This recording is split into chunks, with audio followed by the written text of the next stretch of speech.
Sometimes the most fragile sound in the world can change everything. That morning, it was the sound of a child crying in the vastness of the Arizona desert, a sound so small it could have been mistaken for the wind, except the wind doesn't weep with such desperation. The sun had barely cracked the horizon when I heard it.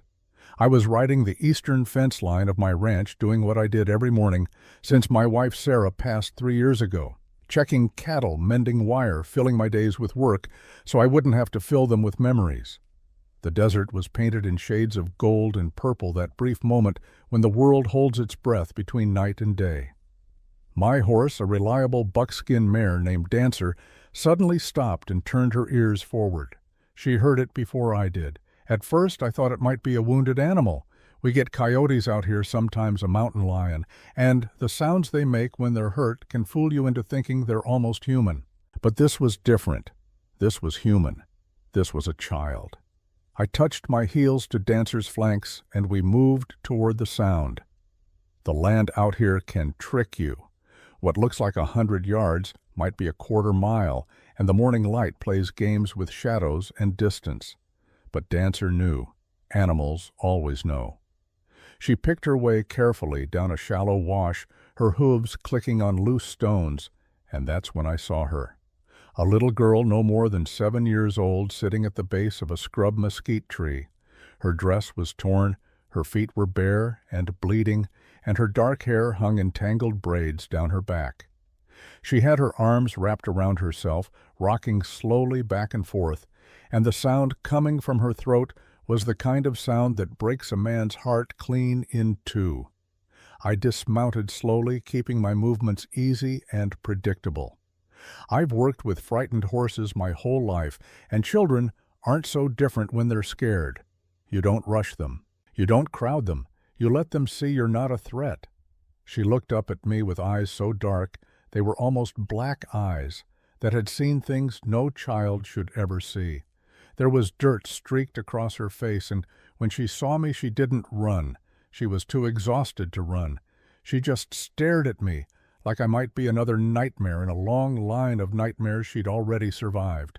I knelt down about 10 feet from her, making myself smaller, less threatening. I kept my hands visible, my voice soft. "Easy there, little one. I'm not going to hurt you." She didn't answer. She clutched something to her chest, a small beaded pouch that looked handmade, and she watched me the way a cornered rabbit watches a wolf.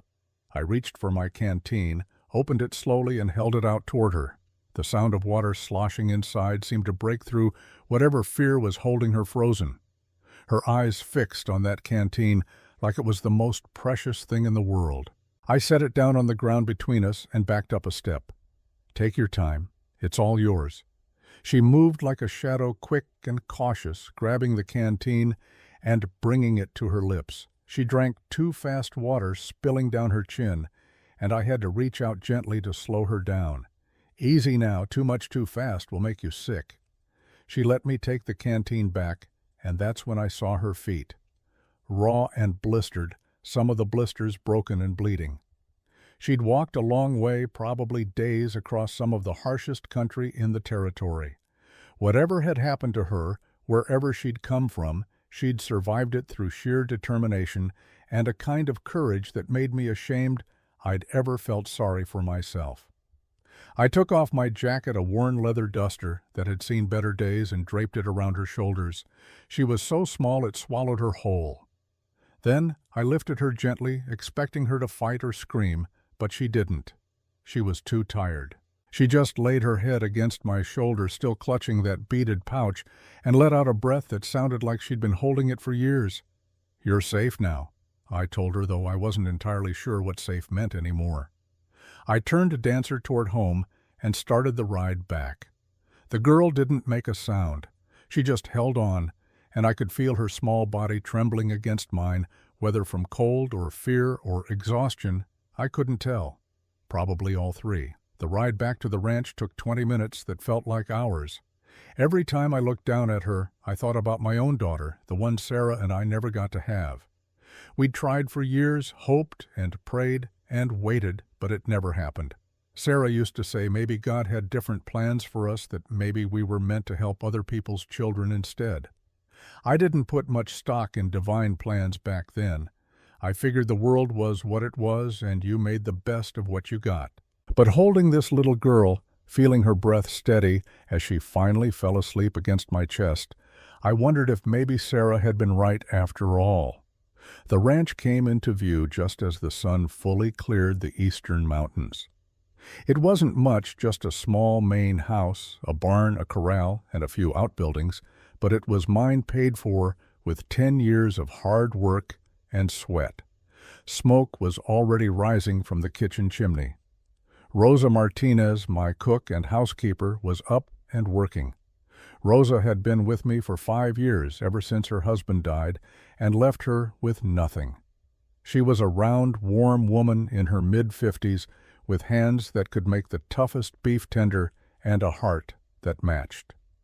She came out onto the porch when she heard dancers' hooves in the yard.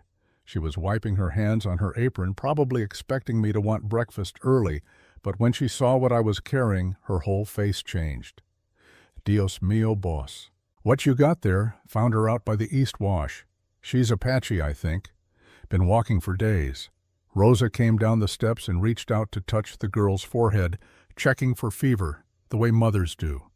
The girl stirred, but didn't wake. Ay, pobrecita, she burning up a little. Bring her inside. I get water, food, clean clothes. I carried her into the house, into the small room I'd always meant to turn into something useful but never had. It had a bed, a dresser, and a window that looked out over the eastern hills. Rosa was already pulling back the covers, fluffing the pillow, moving with the efficiency of a woman who'd raised 6 children of her own. I laid the girl down gently. She didn't let go of that beaded pouch, not even in sleep. Rosa covered her with a blanket and immediately started pulling off the girl's torn moccasins to examine her feet. "Aye, boss, look at this. She walked through hell to get here. Can you fix her up, see? I clean put medicine wrap good." But Boss Rosa looked up at me with those knowing eyes of hers, eyes that had seen too much of life's cruelty. "You know people in town not going to like this. Then they don't have to come to my ranch." Rosa smiled at that, the kind of smile that said she'd expected nothing less, but appreciated hearing it anyway. She shooed me out of the room so she could work, and I went to the kitchen, where the coffee pot was already hot on the stove. I poured myself a cup and stood at the window watching the sun climb higher, turning the desert from purple to gold to the hard white of midday. I'd kept to myself for 3 years, speaking only to Rosa and the occasional ranch hand who needed work. I'd gotten used to the silence, the empty spaces, the way a house feels when there's no one in it but you. But somehow in the span of one morning, that silence felt different. There was life in my house again, fragile, wounded life, but life nonetheless. I heard Rosa moving around in the back room, heard water splashing, heard her voice speaking soft Spanish words I couldn't quite make out. After about half an hour, she came into the kitchen, wiping her hands on a towel. She sleep now. I give her water. Little bit of broth clean her wounds. She wake up soon, I think. Did she say anything? One word only. She keeps saying, nah. I don't know what it mean. Maybe her name, maybe someone she looking for. I nodded, sipping my coffee, thinking about that word. Nah. It sounded like a name or maybe a title. My knowledge of Apache language was limited to a few trading words and phrases. I'd always tried to treat the Apache people fairly, had even done business with a few of their traders over the years, but I'd never learned their language properly. Now I wished I had. Rosa poured herself coffee and sat down across from me at the kitchen table. She had flour on her dress from making biscuits, and her hair was starting to come loose from the bun she always wore. "What you going to do, boss? Find out where she belongs. Get her back to her people. And if her people all dead, then I guess we'll figure that out when we get there." Rosa nodded, but her eyes were worried. She knew as well as I did that a white rancher taking in an Apache child was the kind of thing that started talk. Bad talk. The kind that could turn neighbors into enemies and make a man's life difficult in ways that went beyond words. But I'd made my choice the moment I picked her up. You don't leave a child in the desert to die. You don't turn your back on someone who needs help just because it might make your life harder. Sarah had taught me that. She'd always been the better person, the kinder heart. And even though she was gone, I tried to live by the principles she'd believed in. The girl slept most of the day. I went about my work checking on the cattle, mending a section of fence that had come down in last week's windstorm. But my mind kept drifting back to the house, wondering if she'd woken up, wondering what I'd say to her when she did. Rosa came out to the barn around noon with a sandwich and more coffee. She awake. She eat 3 biscuits and drink milk. She scared still, but better. Did she say anything else? She ask for Na again. She cry when I tell her I don't know where Na is. I think maybe Na is her mother. That made sense. A child that young, lost, and alone would be crying for her mother. The question was, where was the mother? Was she dead? Was she somewhere out there searching? Had the same thing that happened to this little girl happened to her entire family? I finished my sandwich and headed back to the house. Rosa met me at the door with a warning look. She very scared of men right now, boss. You go slow. I will. The girl was sitting up in bed when I entered the room. She had the blanket pulled up to her chin, and her eyes tracked me the moment I appeared in the doorway. I stayed near the door, keeping my distance, and I spoke as gently as I knew how. Hello there, my name is Luke Dawson. This is my ranch. You're safe here. She stared at me silent. Can you tell me your name? Nothing. Just those dark eyes watching every move I made. I held up my hands, showing her they were empty. I'm not going to hurt you. I promise. You're safe. She looked at Rosa, who had followed me into the room, and Rosa gave her an encouraging nod. Es okay, mija. He good man. He help you. The girl's grip on the blanket loosened slightly. Then in a voice so small I almost didn't hear it, she whispered, Na? That's your name, Na? She shook her head quickly, tears welling up in her eyes. She pointed toward the window, toward the world outside. Na? Your mother? She nodded, and a tear spilled down her cheek. I knelt down near the bed, still keeping enough distance that she wouldn't feel cornered. We'll find her. I promise you we'll try to find your mother. She looked at me with such hope in her eyes that it nearly broke me. How do you make a promise like that to a child when you have no idea if you can keep it? But what else could I do? I couldn't tell her that her mother was probably dead, that whatever had driven her out into the desert alone had likely killed everyone she loved.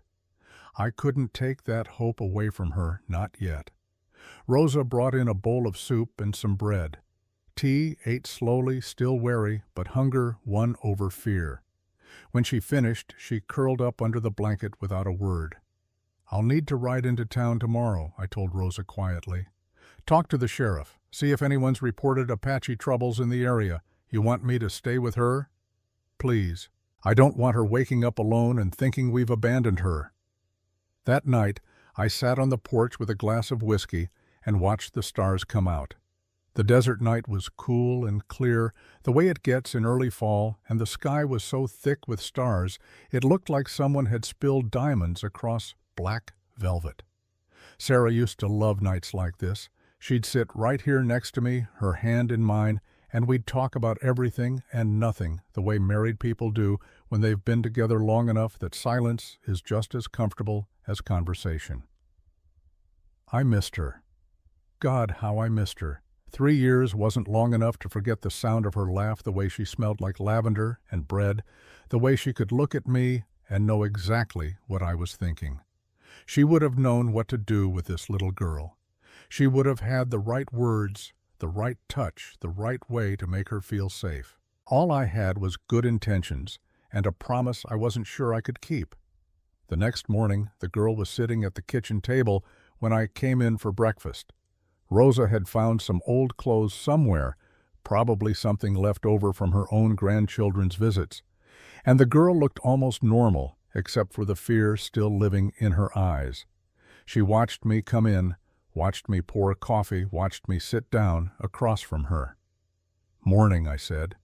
She didn't answer, but she didn't look away either. Rosa set a plate of eggs and bacon in front of me, then one in front of the girl. We ate in silence, and I was careful not to stare, not to make her more uncomfortable than she already was. When she finished, she pushed her plate away and looked at Rosa, then at me. "Nah," she said again, but this time it wasn't a cry or a plea. It was a statement, a reminder, a demand almost. "Find Na, I will, I promised. We'll start looking today." After breakfast, I was heading out to saddle Dancer for the ride into town when Rosa called me back. "Boss, boss, come quick." I turned and saw her standing on the porch pointing toward the eastern hills. I followed her gaze and felt my heart kick hard against my ribs. There was someone there, a figure standing on the ridgeline about 200 yards out. Even at that distance I could tell it was a woman. She stood perfectly still, silhouetted against the morning sky, and she was watching my house. The girl appeared in the doorway next to Rosa. She looked where we were looking, and suddenly her whole body went rigid. Her mouth opened, and she screamed one word at the top of her lungs. N.A. Then she was running barefoot across the yard, running toward that distant figure with every ounce of strength in her small body. The woman on the ridge didn't move at first, like she couldn't believe what she was seeing. Then she started running too, down the hill, stumbling over rocks and scrub brush, her arms outstretched. They met in the middle of my yard like two forces of nature colliding. The woman dropped to her knees and caught the girl in her arms, and the sound that came out of both of them was something primal, something beyond words. It was relief and grief and joy, all mixed together, the sound of a mother who thought her child was dead and a child who thought she'd never see her mother again. I stood on the porch next to Rosa, and neither of us moved. Some moments are too sacred to interrupt. This was one of them.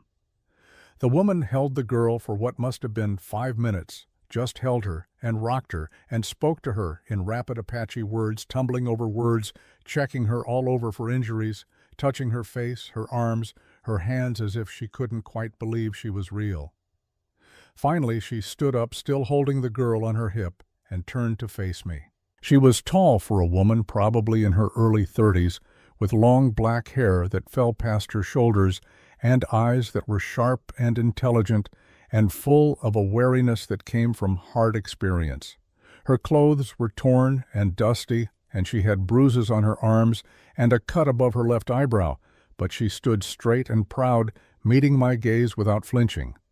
Rosa moved first, coming down the steps with her hands spread wide in a gesture of peace. "Es okay, mija. We help your daughter. We keep her safe." The woman's eyes flicked to Rosa, then back to me. She said something in Apache that I didn't understand. Then she switched to English, broken and halting, but clear enough. You find her?" I nodded. "Yes, ma'am. Found her out by the East Wash yesterday morning. She was alone and hurt. I brought her here, got her fed and cleaned up." The woman's eyes filled with tears, but she didn't let them fall. "You saved her life, just did what anyone would do." She shook her head firmly. "No, not anyone. You good man." She said it with such certainty that I almost believed it myself. Rosa came forward slowly, speaking in her gentle way. "You hungry, mija thirsty. You look like you've been walking long time." The woman hesitated clearly, torn between her instinct to run and her desperate need for help. Finally she nodded. She set the girl down, but kept hold of her hand, as if afraid that letting go meant losing her again. "Come inside," I said. "We'll get you both fed, and you can tell us what happened." She followed us into the house, moving like a wild animal in a trap, ready to bolt at the first sign of danger. But once she saw the kitchen, saw Rosa moving around with her comfortable maternal efficiency, saw the food on the table and the warm fire in the stove, some of the tension left her shoulders. Rosa set out bread and cold chicken and fresh milk, and the woman ate with the same desperate hunger her daughter had shown the day before. Between bites, she kept glancing at the girl, touching her hair, her cheek, as if reassuring herself that this was real. When she'd eaten enough to take the edge off her hunger, I poured her coffee and sat down across the table. Rosa had taken the girl into the other room to check her bandages, giving us space to talk. "My name is Luke Dawson. This is my ranch. You and your daughter are safe here for as long as you need." The woman wrapped her hands around the coffee cup, absorbing its warmth. She spoke slowly, choosing her words carefully.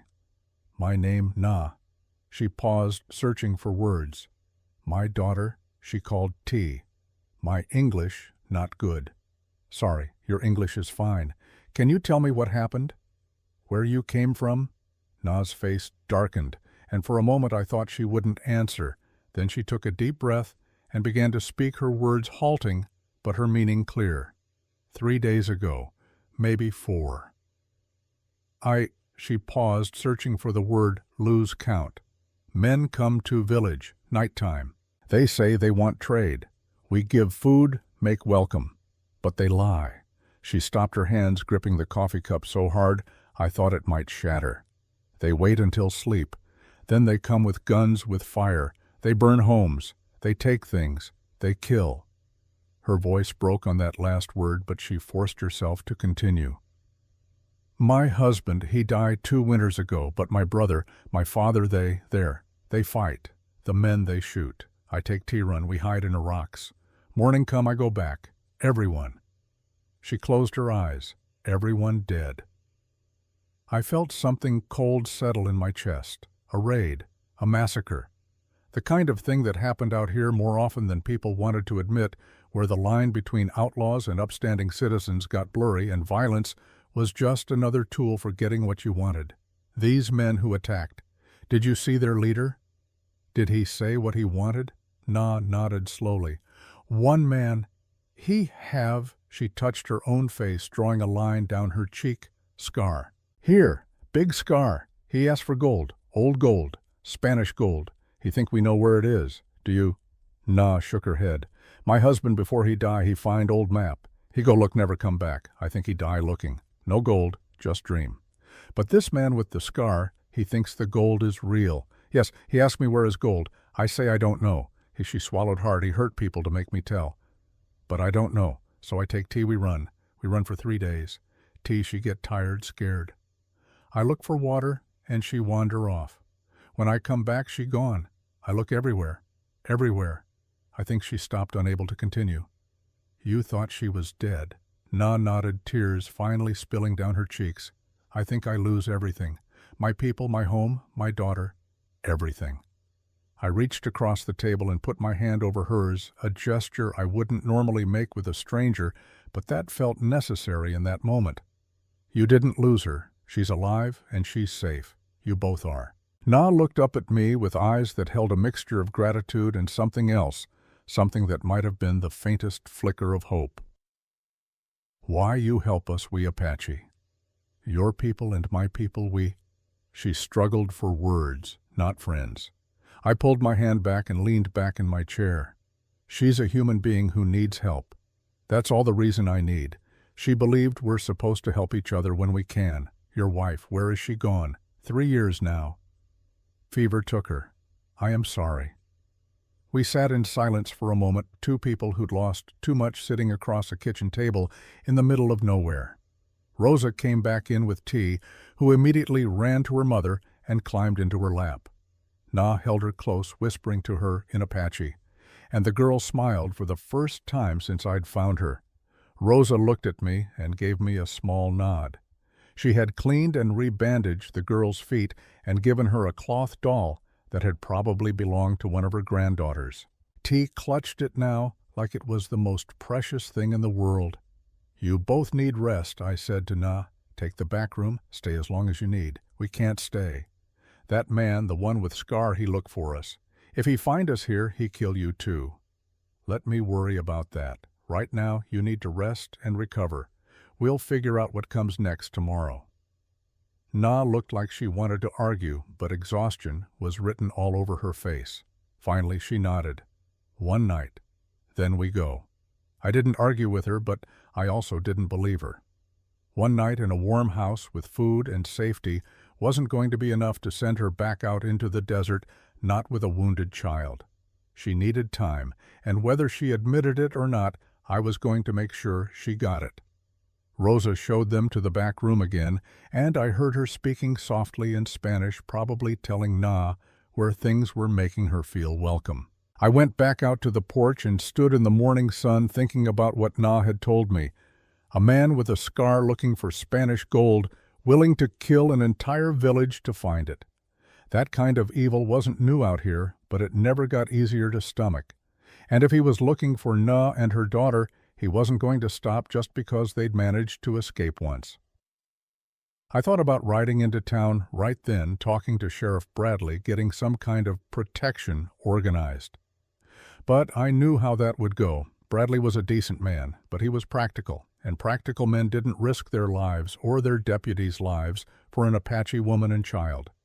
He'd tell me to turn them over to the Indian agent, which was as good as signing their death warrant, given how corrupt most of those agents were. No, if Na and T were going to be safe, it was going to have to be here on my land, under my protection. I went to the barn and checked my rifles. I had 2 good Winchesters and an old Henry that had belonged to my father. I cleaned them, loaded them, and put them where I could reach them quickly. Then I walked the perimeter of the property looking for good defensive positions, thinking about lines of sight and where attackers might come from. I wasn't a soldier. I'd never fought in the war, being too young when it started and too essential to the family ranch when it was over. But I'd grown up on the frontier. And frontier life teaches you how to defend what's yours. You learn to shoot straight, think ahead, and never let your guard down completely. By the time I came back to the house, it was late afternoon. Rosa met me at the door with worry in her eyes. "Boss," she said quietly, "that woman Na. She been crying all day. Quiet so the little one don't hear, but crying. Her heart is broken, boss. Broken into a million pieces." "Keep an eye on her," I said. "Make sure she eats. Make sure she rests. Time heals most things, even broken hearts." But even as I said it, I wondered if it was true. Some things don't heal. Some losses are too big, some wounds too deep. All you can do is learn to carry them and hope they don't drag you under. That evening, we all sat down to dinner together. Rosa had made a pot roast with potatoes and carrots, and the smell filled the whole house with warmth and comfort. T sat between her mother and Rosa, eating slowly but steadily, and occasionally she'd look up at me with those dark eyes and something that might have been trust. Na ate too, though I could tell her mind was elsewhere. After dinner, Rosa cleared the dishes, and I suggested we sit on the porch for a bit. The evening was cool and pleasant, and I thought the fresh air might do Na good. She came out with tea, and the 3 of us sat on the porch steps while Rosa hummed in the kitchen, washing up. The sky was turning that deep purple it gets just before the stars come out, and the desert was settling into its night rhythms, all the small sounds of creatures going about their business. T pointed up at the sky and said something in Apache. Na smiled, the first real smile I'd seen from her, and translated. "She say stars are our ancestors. They watch us, keep us safe." "That's a nice thought," I said. "My wife used to say something similar. She believed the people we loved never really left us, that they stayed close somehow, watching over us." "Your wife sound like good woman. The best woman I ever knew." Na was quiet for a moment, watching T chase fireflies. Then she said softly, "My husband never meet T. He die in mountains before she born. Sometimes I wonder what he would think of her, of all this." "He'd be proud," I said. "Any man would be proud of a daughter like that, and a wife as strong as you." She smiled, but there were tears in her eyes. "Thank you for saying that." She was right, of course. The grief didn't get smaller. You just got bigger around it, built your life around the empty space where someone used to be. We sat in comfortable silence for a while, watching T chase fireflies in the yard. The girls' laughter was like music, pure and untainted, the kind of sound that reminded you what joy was supposed to feel like. Then from behind us, Rosa's voice cut through the peace. Boss, you better come see this." I turned to find her standing in the doorway, her face pale, pointing toward the eastern road. I stood up and looked where she was pointing, and my blood went cold. There were riders coming, 5 of them, maybe 6, still a ways off but clearly heading toward my property. In the fading light I couldn't make out details, but I didn't need to. I knew who they were. I knew why they were coming. The man with the scar had found them. Time has a way of slowing down when danger approaches. Those riders were still half a mile out, maybe more, but every second felt like it lasted an hour. I could hear my own heartbeat loud and insistent in my ears, and I could feel Na's presence behind me, tense and ready to run. "Rosa," I said quietly, keeping my voice steady, "take T inside. Put her in the root cellar and stay with her. Don't come out until I tell you it's safe." Boss Rosa started, but I cut her off. "Now, Rosa, please." She understood the tone. She'd heard it before, the voice of a man who wasn't asking anymore. She reached for T, but the girl had already sensed the change in the air. Children always know when adults are afraid, no matter how well you try to hide it. She clung to her mother's leg, looking up at Na with wide, frightened eyes. Na knelt down and spoke rapidly in Apache, her hands on T's shoulders. The girl shook her head, tears starting to form, but Na was firm. She kissed her daughter's forehead, said something else, and then gently pushed her toward Rosa. T went reluctantly, looking back over her shoulder as Rosa hurried her into the house. I turned to Na. "You should go with them. Get in the cellar where it's safe." She looked at me like I'd suggested she sprout wings and fly. "No," she said simply. "They come for me. I stay." "Na, this isn't your fight anymore. Let me handle it." She moved past me and walked into the house, her back straight, her movements purposeful. I followed her, confused, and found her in my study, looking at the gun rack on the wall. She pointed to one of the rifles. "You teach me use this?" I stared at her for a moment, trying to understand what she was asking. "You want to fight?" She turned to face me, and there was steel in her eyes, hard and unforgiving. "They kill my family. They burn my home. They hunt my daughter like animal. Yes, I want fight." I could have argued with her. I could have told her it was too dangerous, that she needed to stay with T, that I could handle this on my own. But the look in her eyes told me I'd be wasting my breath. This woman had already lost everything. She wasn't about to hide in a cellar while someone else defended her. I took down one of the Winchesters and showed her how to load it, how to aim, how to work the lever action. She learned quickly, her hands steady and sure. When I was satisfied she wouldn't shoot herself by accident, I handed her a box of ammunition. "Stay in the house. 2nd floor front window. You'll have a clear line of sight to the yard. Don't shoot unless I give the signal, or unless they shoot first." She nodded, already moving toward the stairs. "And Na." She paused, looking back at me. "If things go bad, if I go down, you take T and you run. Don't stop, don't look back, just run." She held my gaze for a long moment, and I saw something pass across her face, some emotion I couldn't quite name. Then she nodded once and disappeared up the stairs. I grabbed the other Winchester and my gun belt strapped on my Colt revolver and walked out onto the porch. The riders were closer now, close enough that I could count them. 6 men, all armed, all riding with the kind of confidence that comes from knowing you have the numbers and the firepower. They weren't trying to be subtle. They wanted me to see them coming. I stood at the edge of the porch, rifle held loosely in both hands, and waited. They slowed as they approached the gate, spreading out in a line like they'd done this before. And maybe they had. Maybe they'd ridden up to a dozen ranches, a dozen homes, and done whatever they pleased because no one had the courage or the firepower to stop them. The man in the center was the one I focused on. Even from a distance, even in the fading light, I could see the scar running down the left side of his face, a jagged white line that started at his temple and ended at his jaw. He was a big man, broad-shouldered and thick through the chest, probably in his mid-40s. He wore a black hat, black coat, and had 2 pistols on his hips. His horse was a big roan stallion that looked mean enough to bite. The riders stopped about 20 yards from my porch, just outside comfortable shooting range. The scarred man looked at my house, at the barn, at the corral, taking inventory. Then his eyes settled on me, and he smiled. It wasn't a pleasant smile. It was the smile of a man who enjoyed what he was about to do. "Evening, friend," he called out. His voice was deep and rough, like gravel scraping against wood. "Beautiful place you got here. Be a shame if something happened to it." I didn't answer. I just stood there watching him waiting. He seemed amused by my silence. "Name's Caleb Morrison. Maybe you heard of me." "I've heard the name." "Then you know I'm not a man to trifle with. I'm looking for something. An Apache woman and her brat. Word is, somebody matching that description was seen heading this way.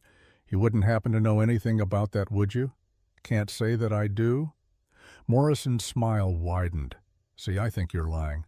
I think that Apache squaw and her kid are in your house right now, probably shaking in their boots. And I think you're going to be smart and hand them over before this conversation turns unpleasant." I shifted my grip on the rifle just slightly, just enough to let him know I was ready to use it. "There's nothing on my property that belongs to you, Morrison. I suggest you ride on out of here before someone gets hurt." One of the other riders, a thin man with a nervous laugh, spoke up. "Boss, we should just rush him. 6 of us, one of him. Odds are pretty good." Morrison held up a hand, silencing him. He was still looking at me, measuring, calculating. He's got nerve, I'll give him that. But nerve don't stop bullets. "Neither does stupid," I said. "You might get me, but I guarantee I'll take at least 3 of you with me. Maybe more. Question is, which 3 of you want to die today?" That got their attention. I saw the nervous one shift in his saddle, glancing at the men beside him. "Nobody likes being reminded they're mortal." Morrison's expression darkened. "You're making a big mistake, friend. I got 20 men. You got what? A rifle and a bad attitude? I can burn this place to the ground and everything in it. You could try." He studied me for another long moment, and I could see him doing the math in his head. Was it worth the cost? Even if his men took me down, I'd hurt them badly in the process. And if there were others in the house, if they were armed, the cost could be even higher. Finally, he turned his horse, preparing to leave. But before he did, he looked back at me one last time. "You got 24 hours, he said. "Hand over the woman and the kid, or I come back with every man I got. And when I do, I won't be asking polite. I'll take what I want and burn the rest."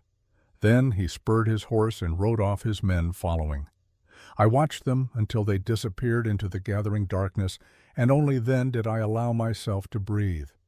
Na appeared beside me so quietly I almost didn't hear her. She was still holding the rifle, her knuckles white on the stock. "He come back," she said. It wasn't a question. "Yeah, he'll come back. Then we have one day." I looked at her, this Apache woman who'd lost everything and still had the courage to stand and fight. One day, to figure out how to survive an army. One day I agreed. We better make it count. We went inside and I bolted the door behind us. Rosa came up from the cellar with tea, who ran immediately to her mother. Na picked her up and held her close, murmuring reassurances in Apache. Rosa looked at me with frightened eyes. "Boss, what we going to do? I need to ride into town. Tonight.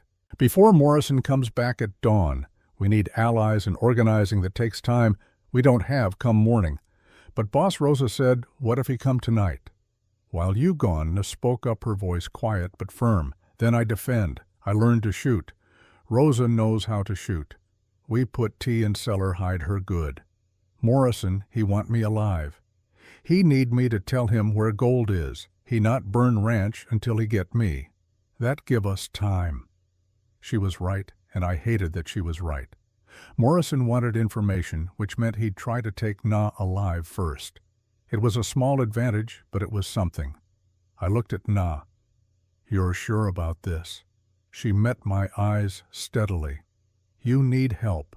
I stay protect T. You go bring back fighters. That is only way we survive tomorrow."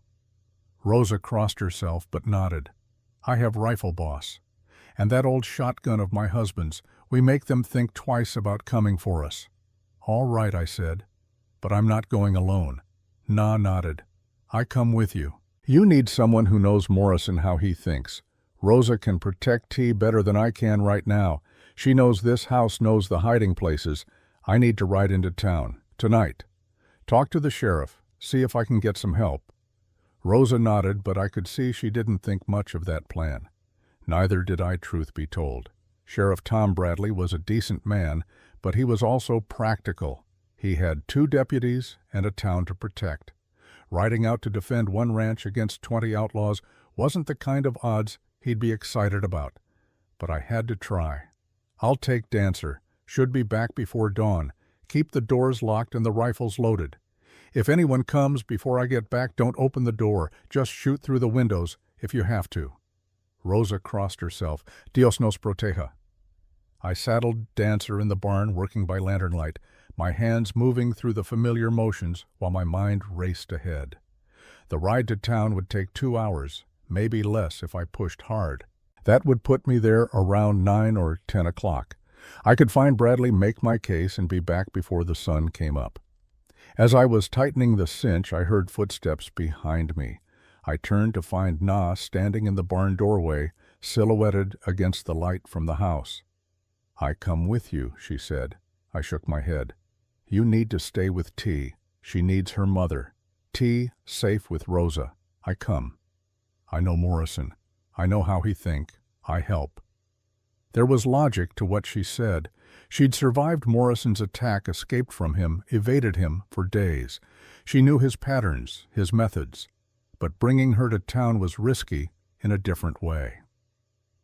Tensions between the white settlers and the Apache were high. Walking into town with an Apache woman in tow might cause more problems than it solved, but when I looked at her face, saw the determination there, I knew arguing was pointless. She'd already made up her mind. "All right, but you stay close to me, and if there's trouble, you let me handle it." She nodded and swung up onto Dancer with a grace that suggested she'd spent plenty of time on horseback. I climbed up behind her, and we rode out into the night. The desert at night is a different world. The heat of the day gives way to a chill that seeps into your bones, and the darkness is so complete it feels like you're riding through ink. But the moon was up nearly full, and it cast enough light to see the trail. Dancer knew the way anyway. She'd made this trip 100 times. We rode in silence for the first hour. Na sat stiff and straight in front of me, her body tense, always alert. I could feel her breathing steady and controlled, and I found myself wondering what she was thinking. Was she afraid, angry, planning her next move? With Na, it was hard to tell. She kept her emotions locked down tight, showing only what she wanted you to see. Finally she spoke. "Your wife. She die of fever. Yes." "Was you with her?" "At the end I was. That is good, my husband. He go into mountains looking for gold. He never come back. I never get to say goodbye. Never get to tell him," she paused, "that I carry his child. I felt something tighten in my chest. T." She nodded. "He never know he have daughter. Die before she born. I'm sorry." She was quiet for a moment. Then she said, "You lose wife, I lose husband. We both know what it feel like. Empty. Yeah, empty." We rode on 2 people bound by grief and circumstance, heading into an uncertain night. The town of Copper Springs sat in a shallow valley surrounded by low hills. It wasn't much, just a main street with maybe 20 buildings, a church, a school, and about 300 souls trying to scratch out a living in hard country. Most of the buildings were dark when we rode in, but there was light coming from the saloon and the sheriff's office. I steered Dancer toward the sheriff's office and dismounted. Nay slid down beside me, pulling her shawl up to cover her head and face. It wouldn't fool anyone who looked closely, but in the dim light, it might be enough to avoid immediate trouble. The sheriff's office was a small adobe building with bars on the windows and a single lamp burning inside.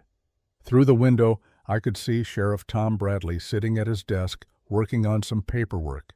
He was a man in his early 50s, gray-haired and weathered with a thick mustache and tired eyes. He'd been sheriff for 10 years, and the job had worn him down in the way it wears down all honest lawmen who try to keep order in places where order is hard to come by.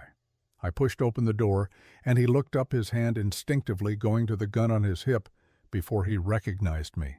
"Carson, little late for a social call, isn't it?" "This isn't social, Tom. We need to talk." His eyes shifted past me to Na, and I saw his expression change. He stood up slowly, his hand still near his gun. "That's an Apache woman. Her name is Na. She and her daughter are staying at my place. They're in trouble." Bradley's jaw tightened. What kind of trouble? The kind that's going to get them killed if we don't do something about it. I spent the next 10 minutes telling him everything. The massacre at Na's village, Morrison, and his men, the threat he'd made. Bradley listened without interrupting, his face growing grimmer with each detail. When I finished, he sat back down and rubbed his face with both hands. "Damn it, Carson. Why'd you have to go and make this my problem because it's the right thing to do? You know Morrison. You know what he's capable of. If I don't stop him at my place, he'll just move on to the next ranch, the next family. He needs to be stopped." Bradley shook his head. "I got 2 deputies. Morrison's got 20 men, maybe more. Even if I wanted to help, which I do, we'd be slaughtered. So you're saying no?" "I'm saying it's suicide." Bradley looked at Na, his expression softening slightly. "Ma'am, I'm sorry for what happened to you and yours. I truly am. But I can't sacrifice my men for a fight we can't win." Na stepped forward, her English clear despite the accent. "My people die because no one help. Now you say you no help again. When does someone finally help?" Bradley had the decency to look ashamed, but he didn't change his answer. "I'll send word to the territorial marshal. Maybe he can bring in some men. That'll take weeks. We've got hours. Then I suggest you leave Carson. Take the woman and her kid, head east to New Mexico territory. Start over somewhere Morrison can't find you." I'd already considered that option and rejected it. Morrison would just keep hunting. He'd track us down eventually, and when he did, we'd be alone and vulnerable. Better to make a stand on ground I knew, with walls around me and a few friends at my back. I stood up to leave.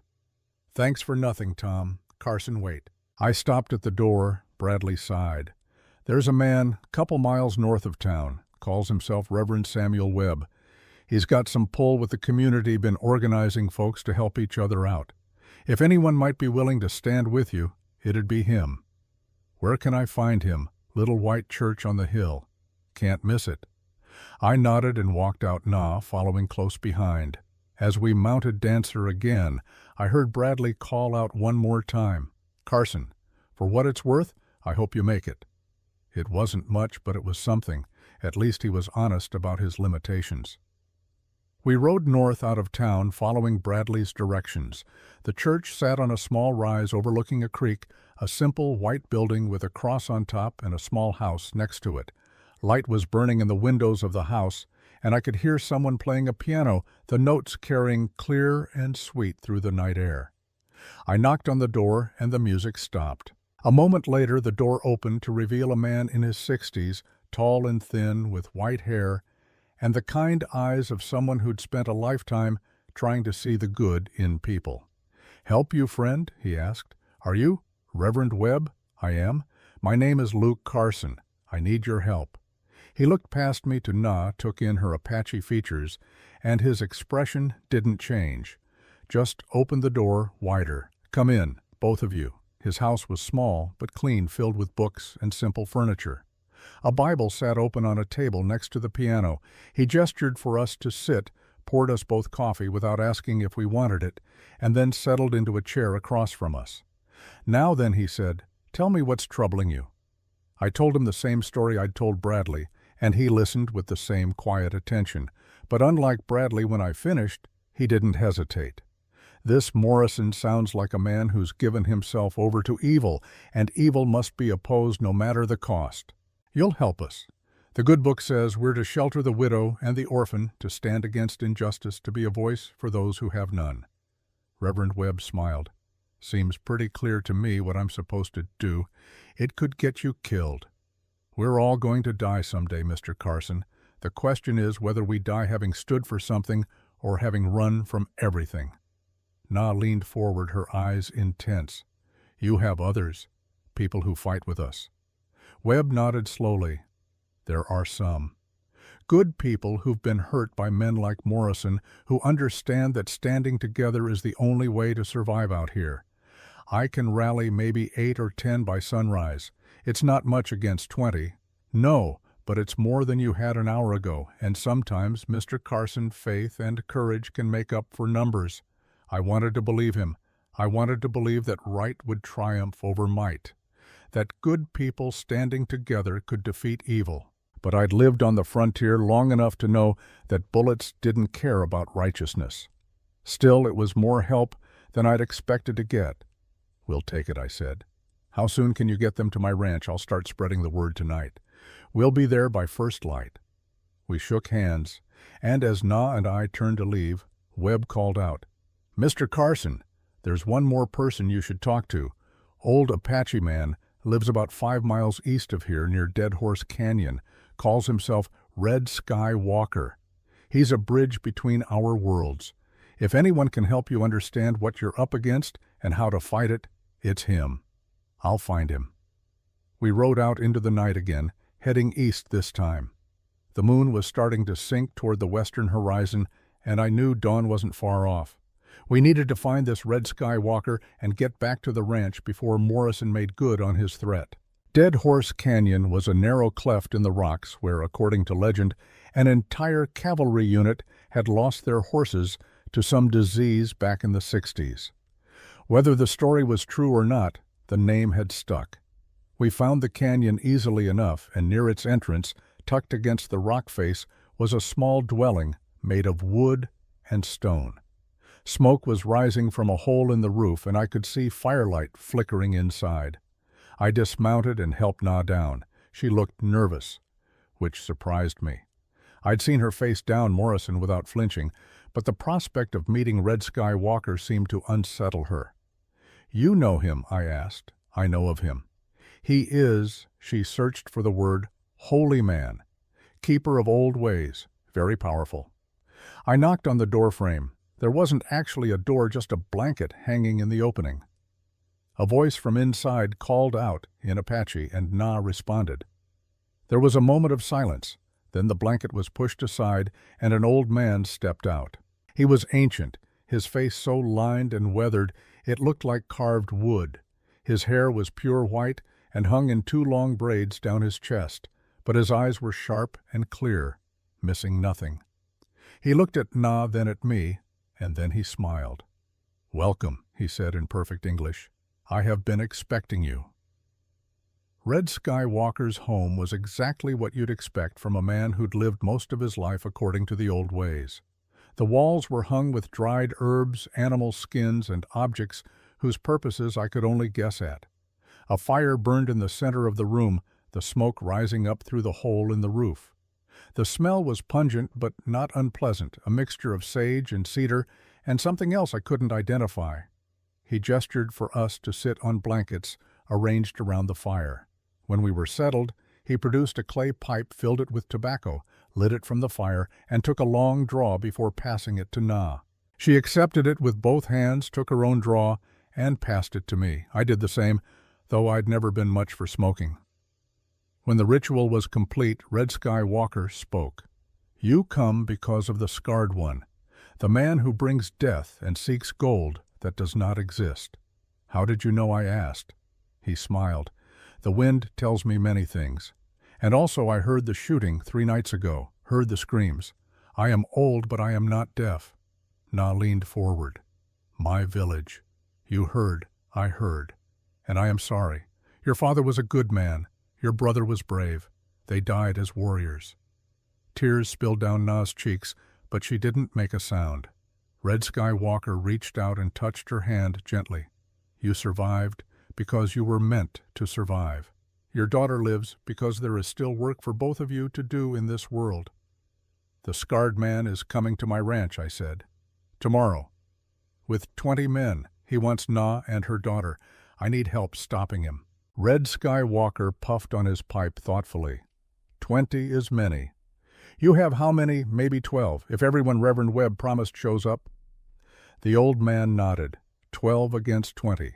Not good odds, but not impossible. The question is not numbers. The question is will. Will, he looked at me with those ancient eyes. Do you have the will to kill? Because that is what it will take. Not just to defend, but to kill, to end lives, to carry that weight forever. I'd thought about that on the ride over.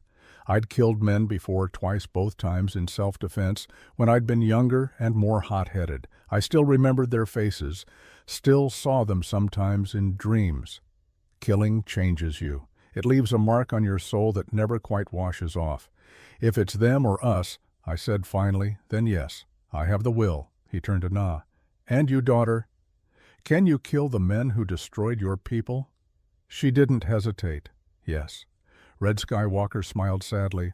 Then you both have what you need. But you will need more than will. You will need strategy. You will need to think like the scarred one thinks. Help us, I said.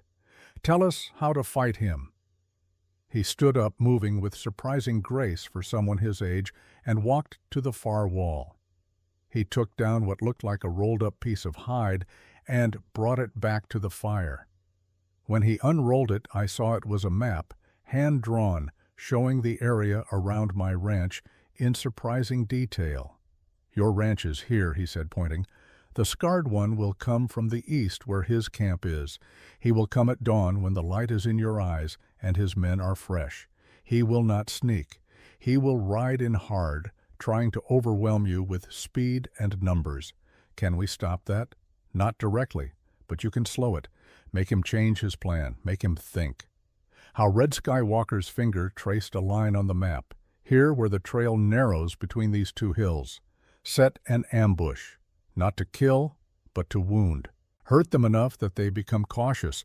Caution makes men slow. Slow gives you time. We don't have enough people for an ambush and to defend the ranch. You do, if you use the land. He looked at Na. Your people know this. The land is your ally. Make them fight where you want them to fight, not where they want to fight. Na nodded slowly, understanding. We draw them in. Make them come to us on our terms. Exactly. Red Skywalker rolled up the map. But there is something else you must know. The scarred one is not just cruel. He is smart. He will expect defenses. He will expect resistance. What he will not expect is for you to have allies, to have people willing to stand with you. That is your advantage. He turned to me. At dawn I will bring 2 of my warriors, young men, good fighters. They will help. I felt something loosen in my chest, something I hadn't realized was so tight. Thank you. Do not thank me yet. We may all die tomorrow. But if we must die, we die standing, not running. That is the Apache way. He looked at Na, and it is the way of any person with honor. We left shortly after riding hard for home. The eastern sky was starting to show the first hints of gray when we finally saw the ranch buildings. What Luke and Na didn't know was that Reverend Webb hadn't gone home after they left. He'd ridden straight back to Copper Springs, his mind working through what needed to be done. He'd knocked on Sheriff Bradley's door just before midnight. Bradley had answered in his nightshirt, gun in hand. Webb. What in blazes? Tom, we need to talk. Now. Inside, Webb had laid it out plain. Luke Carson is making a stand tomorrow. He's got maybe 10 people facing 20 of Morrison's men. He's going to die out there, Tom. They all are. Unless we help. Bradley had poured himself whiskey. I told Carson I couldn't spare the men. I know what you told him, and I know why. But Tom, think about what you're really saying. You're saying that keeping the peace in town is more important than stopping a man who massacred an entire Apache village. You're saying that your comfort matters more than justice. That's not fair, Samuel. Isn't it? Webb had leaned forward. Morrison isn't just going after Carson. He's testing all of us. If we let him win tomorrow, what's to stop him from coming after any of us next time? What's to stop every outlaw in the territory from thinking they can do whatever they please? Bradley had been quiet for a long time. Then he'd reached for his gun belt. How many men do you think will come? As many as I can wake up between now and dawn, Webb had said. Gather whoever will ride. I'll meet you at the edge of town at first light. Bradley had nodded slowly. You're either the bravest man I know, Reverend, or the craziest. Maybe both, Webb had said with a slight smile. But I'd rather be crazy and alive than sensible and dead. By the time Luke and Na returned to the ranch, Sheriff Bradley was already riding through Copper Springs, knocking on doors, calling in favors, assembling men who owed him or who simply couldn't stand by and watch good people die. The sun rose over the desert, painting the sky in shades of gold and crimson. Smoke was rising from the chimney, which meant Rosa was up and had the coffee going.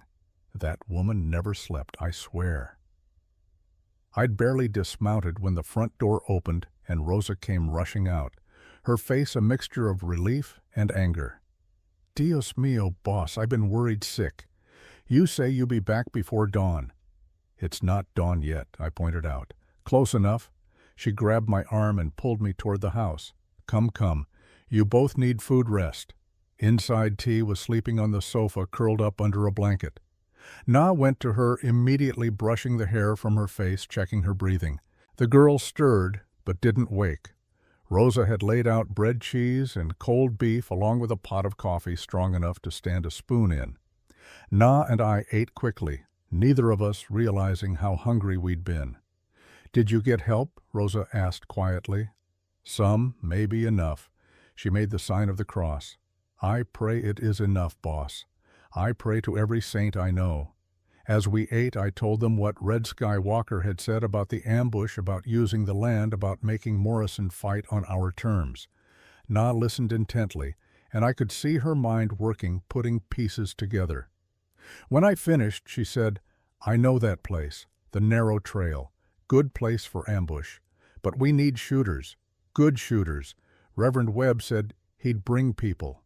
We'll have to see who shows up and what they can do." "I can shoot," Rosa said suddenly. We both looked at her. "You think I live out here 40 years and never learned to shoot? My husband, he teach me.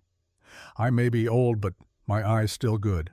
"Rosa," I started, but she cut me off. "Don't you Rosa me. This is my home too. Those men come here, they come for all of us. I fight." Looking at her standing there with her jaw set and her eyes fierce, I believed her. "All right, you're in." We spent the next hour going over the plan. Na drew a rough map in the dirt of the yard, showing where the ambush should be set up, where the defenders at the ranch should position themselves, where we'd fall back if things went bad. She had a tactical mind that impressed me.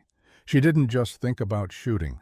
She thought about sight lines, cover, escape routes, all the things that separated people who survived battles from people who died in them.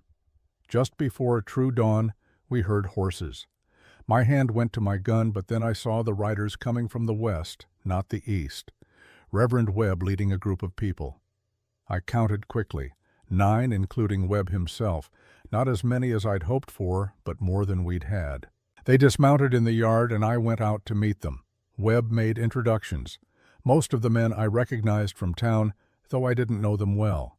There was Doc Miller, the town physician, a thin man in his 50s, who'd served as a surgeon in the war.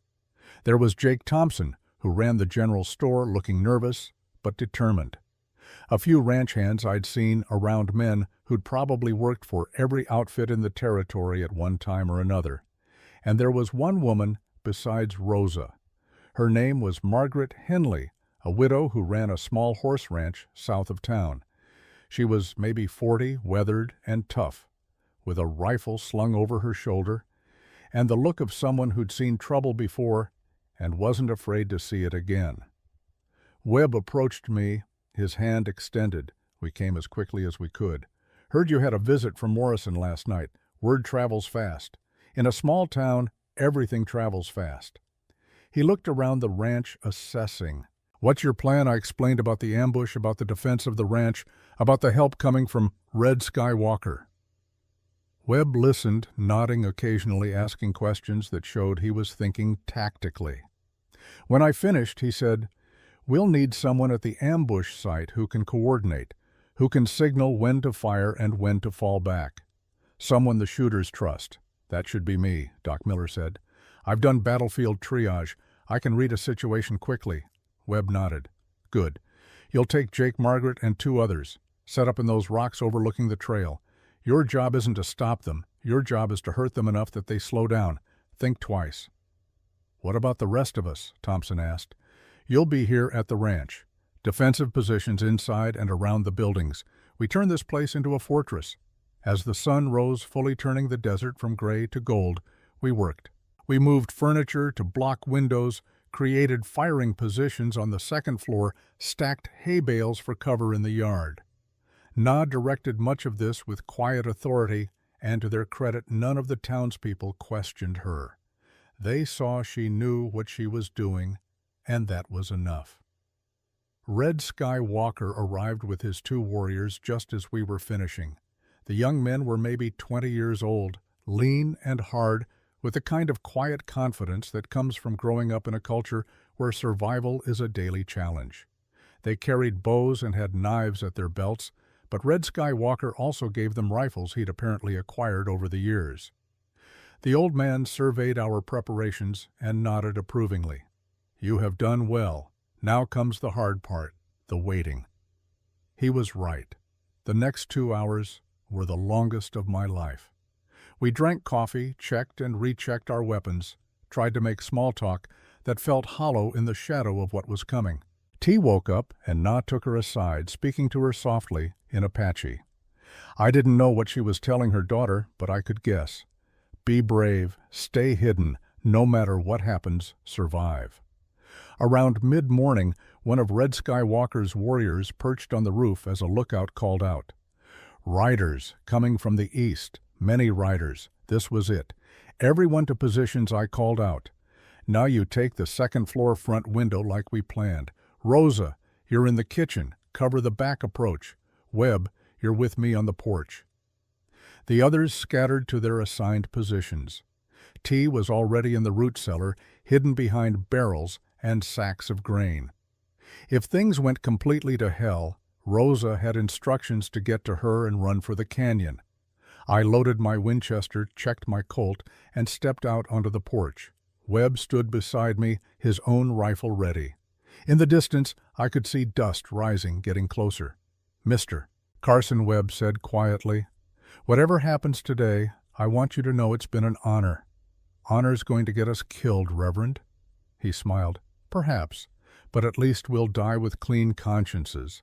Morrison and his men appeared on the horizon, riding hard like Red Sky Walker had predicted. I counted them. 20 men, just as he'd said. They were spread out in a loose line, moving fast, clearly intending to overwhelm us with a single crushing charge. They were about half a mile out when I heard the first shots from the ambush site, sharp cracks echoing across the morning air. Morrison's line immediately broke apart, men scattering, horses rearing. More shots. I saw one man fall from his saddle, saw another grab his arm. The charge faltered. Morrison was screaming orders, trying to regroup his men, but the damage was done. They'd lost their momentum, lost their confidence. They pulled back, taking cover behind rocks and scrub brush, and the ambush team ceased fire. Phase 1 complete. They were hurt. They were cautious, and they were exactly where we wanted them. Committed to the fight, but not close enough to overwhelm us yet. "Morrison," I called out, my voice carrying across the distance, "you're on my land. Last chance to ride away." His response was a bullet that kicked up dirt 3 feet to my left. I guess that answered that question. Webb fired back a measured shot that came close enough to make Morrison duck. All around me I heard our defenders opening up controlled fire from good positions. Morrison's men returned fire, but they were in the open, and we were behind cover. The math was in our favor, for now. The battle settled into a rhythm. They'd shoot, we'd shoot back, neither side able to gain an advantage. This was exactly what Red Sky Walker had warned us about. A stalemate could last hours, and time favored Morrison. He had more men, more ammunition, more options. All he had to do was wait us out or flank us, and we were finished. I need to change the dynamic, I thought. Need to make him commit or retreat. Boss Rosa called from inside, "They trying to circle around the back." One of Red Sky Walker's warriors was already moving, running low across the yard to a position where he could cover the rear approach. He called out something in Apache, and Na responded from the window above me. She says, 3 men trying to sneak up through the wash. Webb translated. How do you know Apache spent time on a reservation years ago trying to bring the gospel, learned it enough to get by? The warrior in back opened fire, his shots precise and deadly. I heard a scream, heard someone yelling for help. The flanking attempt was stopped, but Morrison wasn't done. He'd split his force now, half pressuring the front half, trying to work around the sides. We had enough people to cover all the approaches, but just barely. If he found a weak spot, if we lost even one defensive position, the whole thing could collapse. Hours passed. The sun climbed higher, turning the day hot and bright.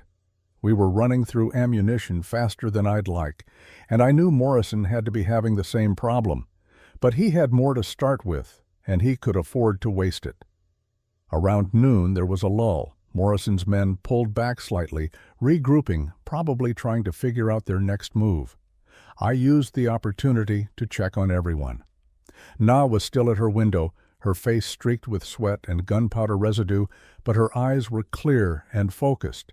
She'd been shooting steadily, carefully, making every bullet count. "You holding up?" I asked.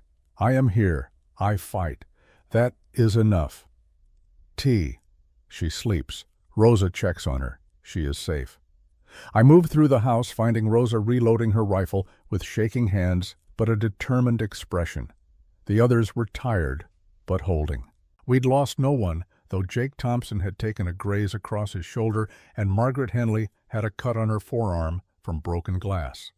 Na was already moving among the wounded. I watched as she knelt beside Jake, examining his shoulder with gentle but expert hands. "This need to be cleaned good or infection come," she said. She pulled out her beaded pouch, the one T had been clutching when I found her. Inside were dried herbs carefully wrapped. "What's that?" Jake asked nervously. "Medicine. My father teach me." She crushed some of the dried leaves between her fingers, the sharp scent of sage filling the air. "This stop bleeding, keep wound clean." Doc Miller appeared, his medical kit in hand. He watched as Na mixed the crushed herbs with a little water to make a paste, then applied it to Jake's wound with clean cloth. "May I?" Doc asked, gesturing to the pouch. Na handed it to him. Doc examined the contents, smelling each herb carefully. "Yarrow sage, what's this osha root?" Na nodded. "For pain and healing. My father was healer in our village. He teach me since I was small. Plants are medicine, if you know how to use them." Doc Miller looked at her with new respect. "Your father was a wise man. I learned medicine from books in Philadelphia. He learned from the land itself. I think his way might be better." He handed back the pouch. "Would you teach me sometime? There's much I don't know about these desert plants." "Yes," Na said simply. "I teach."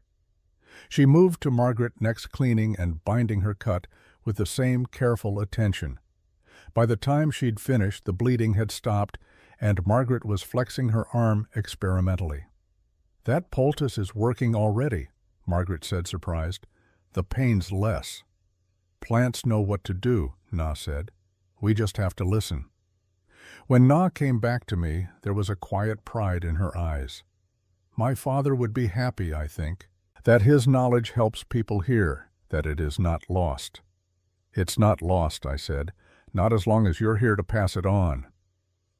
From the ambush site, Doc Miller had sent a runner with a message. They were out of ammunition and pulling back to the ranch. That meant Morrison would know the ambush site was empty, would know he could use that trail to bring his full force to bear. We'd bought time, but time was running out. I was back on the porch when I saw Morrison himself step out from behind cover hands raised in a gesture of truce. He walked forward slowly, stopping about 50 yards out, well within rifle range, but making himself vulnerable as a show of good faith. "Carson," he called out, "let's talk." I stepped off the porch, walking to meet him halfway. Webb started to object, but I waved him off. Behind me I could feel Na's eyes on me from the window, could feel her tension.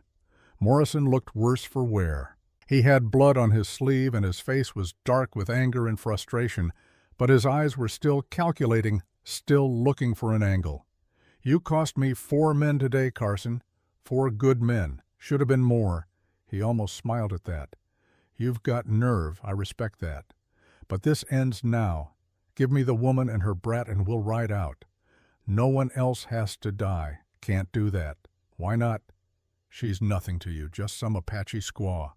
Is she really worth your life? worth the lives of all these people in your house. She's under my protection. That makes her worth everything."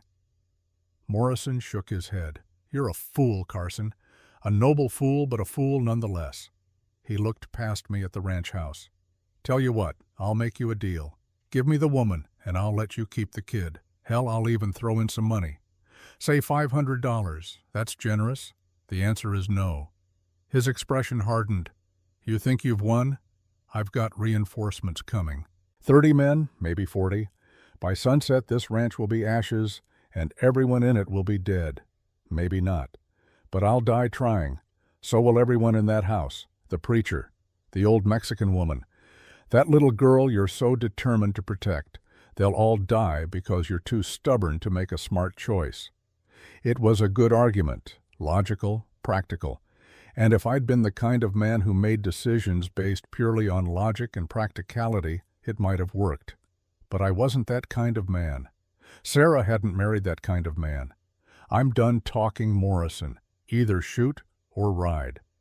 But get off my land." He stared at me for a long moment, and I saw murder in his eyes. Pure, cold murder. Then he turned and walked back to his men. I knew what was coming next. He was done being cautious, done trying to negotiate. The next attack would be all out everything he had, and it would come soon before we could rest or resupply. I made it back to the porch just as the first shots rang out. But these weren't from Morrison's men. These came from the west, from the direction of town. I turned and saw riders coming fast. At first I thought it was Morrison's reinforcements, and my heart sank. But then I saw the man in front, and I felt hope flare up again. Sheriff Tom Bradley leading his 2 deputies and at least a dozen armed townspeople. He'd come after all. Bradley and his men swept past the ranch, hitting Morrison's force from the side, catching them completely off guard. The outlaws, already tired and frustrated from hours of fighting, broke. Some tried to stand and fight, but most just ran scattering into the desert. Morrison himself stood for a moment watching his men flee, and I saw the moment he realized it was over. He looked at me across the distance, and even from there I could see the hatred on his face. Then he mounted his horse and rode hard to the east, disappearing into the Badlands. The battle was over. I stood on the porch rifle, still in hand, watching the dust settle.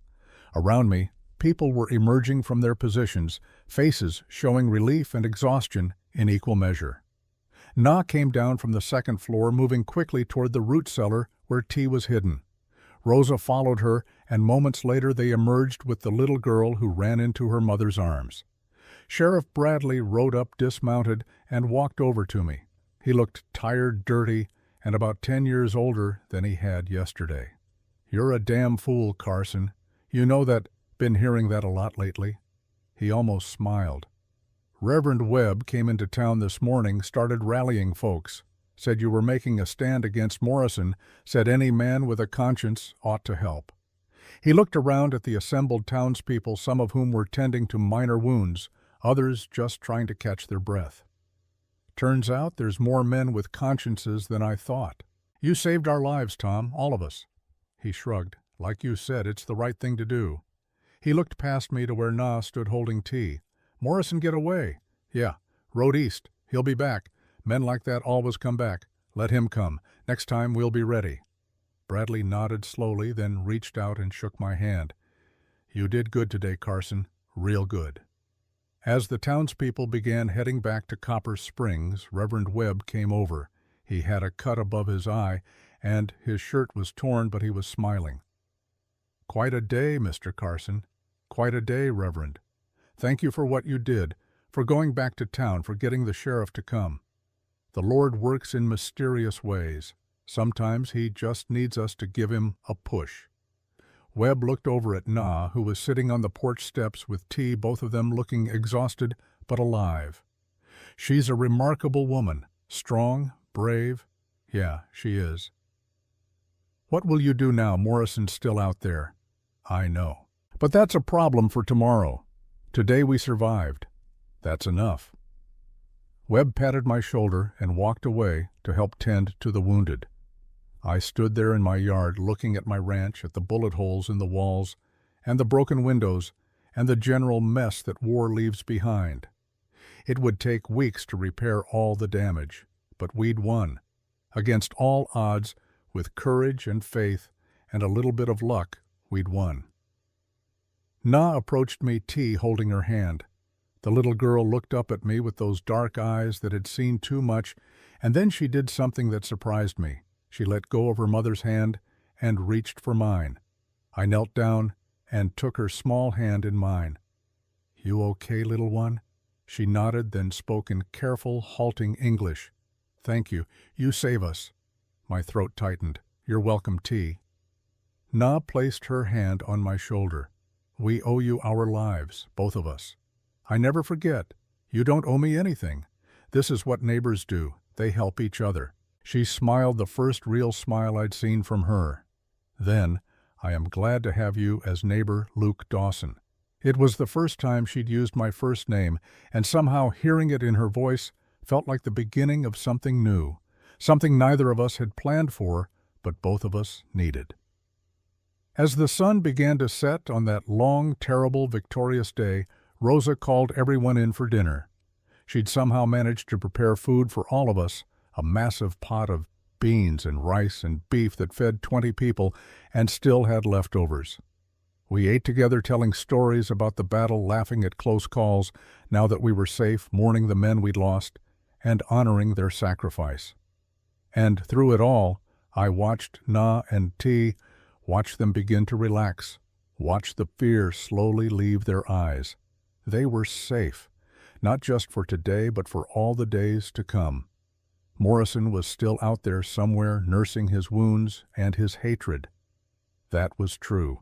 But he'd learned today that there were lines you didn't cross, people you didn't threaten, not without paying a price.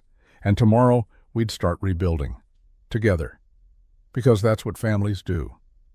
The days following the battle passed in a strange rhythm of recovery and vigilance. Mornings were spent repairing damage, boarding up broken windows, patching bullet holes in the walls. Afternoons found us taking turns on watch eyes, always scanning the horizon for dust clouds that might signal Morrison's return.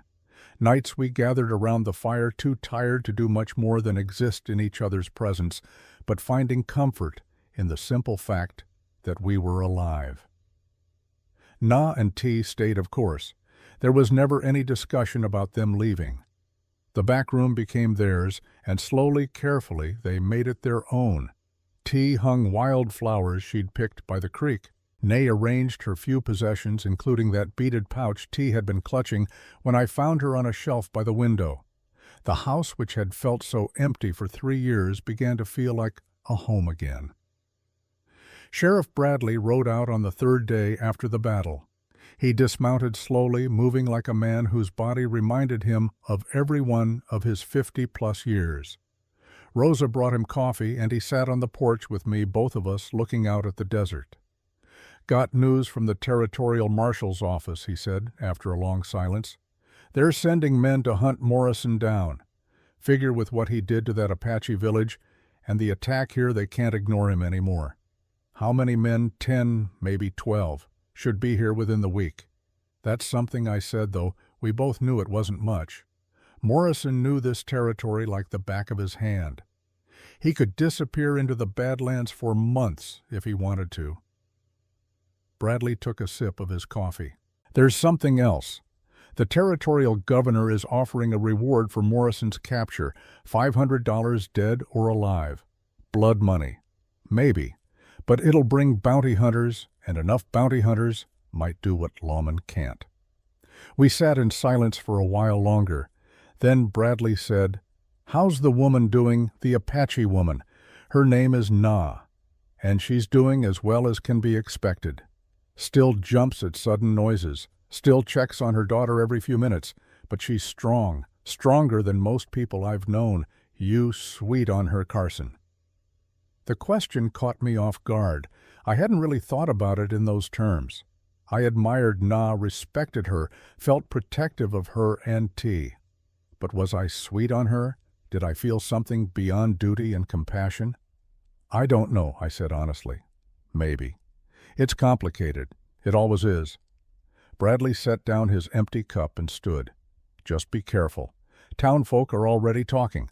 White man and Apache woman living under one roof. That kind of talk can turn ugly. Let them talk. This is my land, my house. They don't get a say in who stays here." He looked at me with something like pity. "You're a good man, Carson, but good men can still have hard lives. Just remember that." After he left, I found myself thinking about what he'd said. Was I being naive? Was I inviting trouble by letting Na and T stay? Probably. But what was the alternative? Turn them out. Send them to some reservation where they'd be treated like prisoners. Watch them try to survive alone in a world that had already taken everything from them. No, they stayed. Whatever consequences came with that decision, I'd deal with them. That afternoon, I was mending fence on the north pasture when I heard a horse approaching. I turned hand instinctively, going to the rifle I now carried everywhere, and saw Doc Miller riding up. "Doc," I called out, "didn't expect to see you out this way again so soon." He dismounted and tied his horse to a post. "Came to check on the wounded, make sure nobody's developing infections or complications."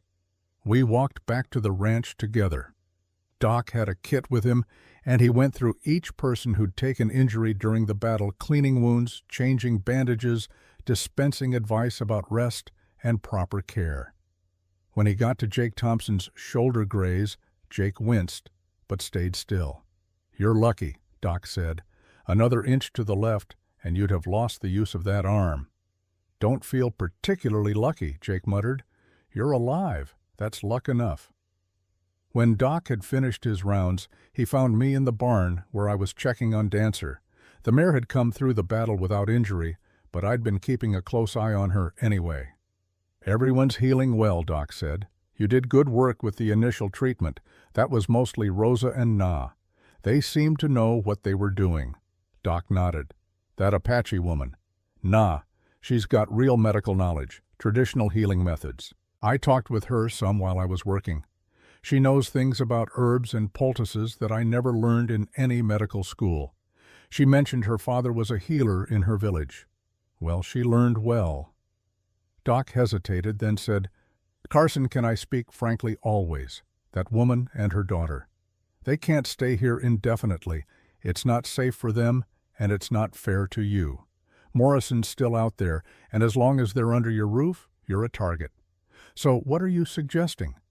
"I'm suggesting that maybe we find them a place in town. Small house, something modest.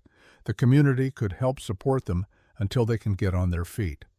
"I appreciate the thought, Doc, but Na's not ready for that. She's barely ready to trust the people who fought beside us, putting her in town surrounded by strangers, some of whom probably still hate Apaches on principle.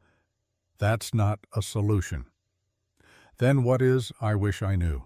Doc left shortly after, and I was alone with my thoughts again. He was right, of course. This couldn't go on forever. Eventually, decisions would have to be made, paths would have to be chosen. But for now, in this moment, we were all exactly where we needed to be. That evening, after Rosa had served dinner and tea had been put to bed, I found Na in the barn, brushing down Dancer. She'd taken to caring for the horses in the evening, saying the rhythm of the work calmed her mind. I picked up a second brush and started on the other side of the mare. "Doc Miller came by today," she said without looking up. "I know. He wanted to talk to me about you and T." She paused mid-stroke. "He say we should go to town, find house there." "He mentioned that." Her hands resumed their work, the brush moving in long, steady strokes. "What you think?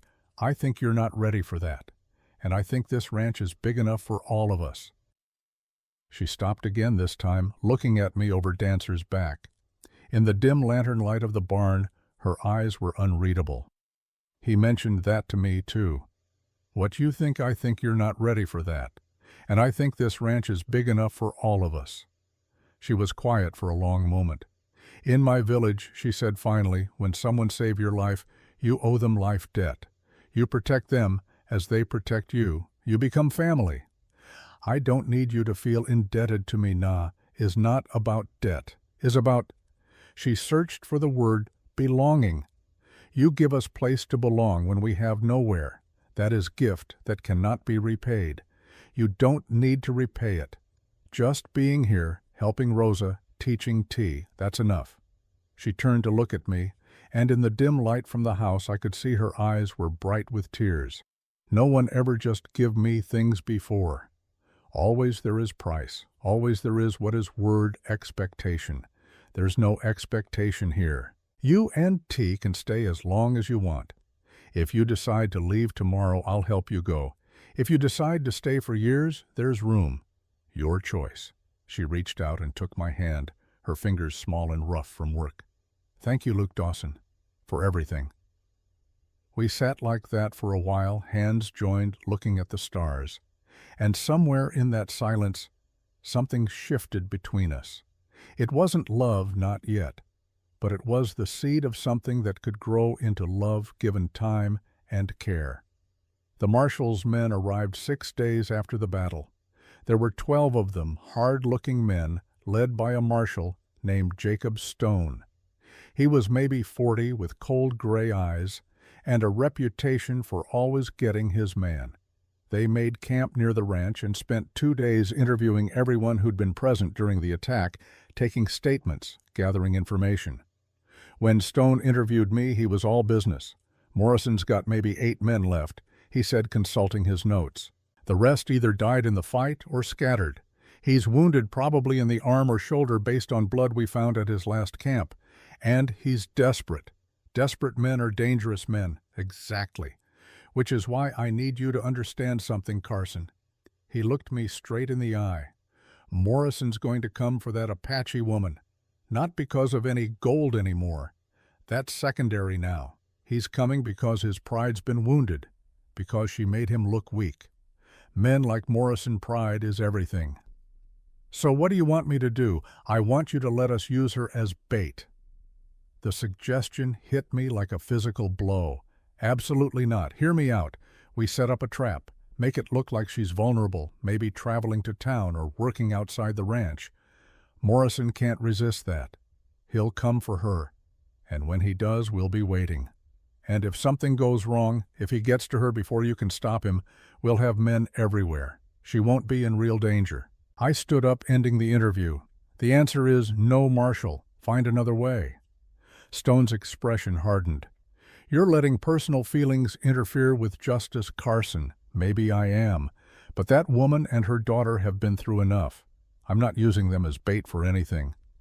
He left angry, but I didn't care. I'd meant what I said. Na had suffered enough. Whatever it took to catch Morrison, it wouldn't involve putting her at risk again. But Morrison, as it turned out, had his own plans. It happened 3 nights later. I was in the barn checking on a horse that had gone lame when I heard T scream. It was a sound that turned my blood to ice, pure terror, compressed into a single note. I grabbed my rifle and ran for the house. Rosa was already there, standing at the back door, her face white. She pointed toward the creek. He took them. He took Na and T. Who took them? Morrison. He came through the back while we were all in front. Just grabbed them and ran. I didn't wait to hear more. I ran toward the creek, following the sound of struggle. In the moonlight, I could see Morrison on horseback, Na fighting him, trying to pull T away. But he was stronger, and he had surprise on his side. Morrison, I shouted, bringing my rifle up. He turned, and even in the darkness, I could see him smile. Come any closer, Carson, and I'll kill them both right here. He had a gun to Na's head. T was sobbing, struggling in his grip. My hands tightened on the rifle, but I didn't fire. The risk was too great. Let them go. Your fight is with me. My fight is with anyone who made a fool of me. Morrison's voice was rough with pain and anger. You cost me everything, Carson. My men, my reputation, my future. Now I'm going to cost you something. This won't end the way you think it will. Won't it? I kill these 2, you'll spend the rest of your life knowing you couldn't save them. Seems like a pretty good ending to me. He started to back his horse away, pulling Na and T with him. I followed, keeping my rifle trained on him, looking for an opening, any opening. Then I heard it, a soft whistle like a bird call. Morrison heard it too, but by the time he turned to look, it was too late. Red Skywalker's arrow took him in the shoulder, the same shoulder that was already wounded. Morrison screamed, and his grip on Na loosened. She didn't hesitate. She twisted free, grabbed T, and rolled away from the horse. Morrison tried to raise his gun, but another arrow hit him in the chest. He slid from his horse and landed hard on the ground. I ran forward, rifle ready, but there was no need. Morrison was done. He lay on his back, blood spreading across his shirt, his breathing shallow and rapid. I kicked his gun away and knelt beside him. His eyes found mine. Should have, he gasped, should have killed you when I had the chance. You should have ridden away when I gave you the chance. He coughed, blood appearing at the corner of his mouth. That gold. Was it real? I looked up at Na, who had gathered T in her arms and was checking her for injuries. She met my eyes and shook her head slightly. No, I told Morrison. There never was any gold. You killed all those people for nothing.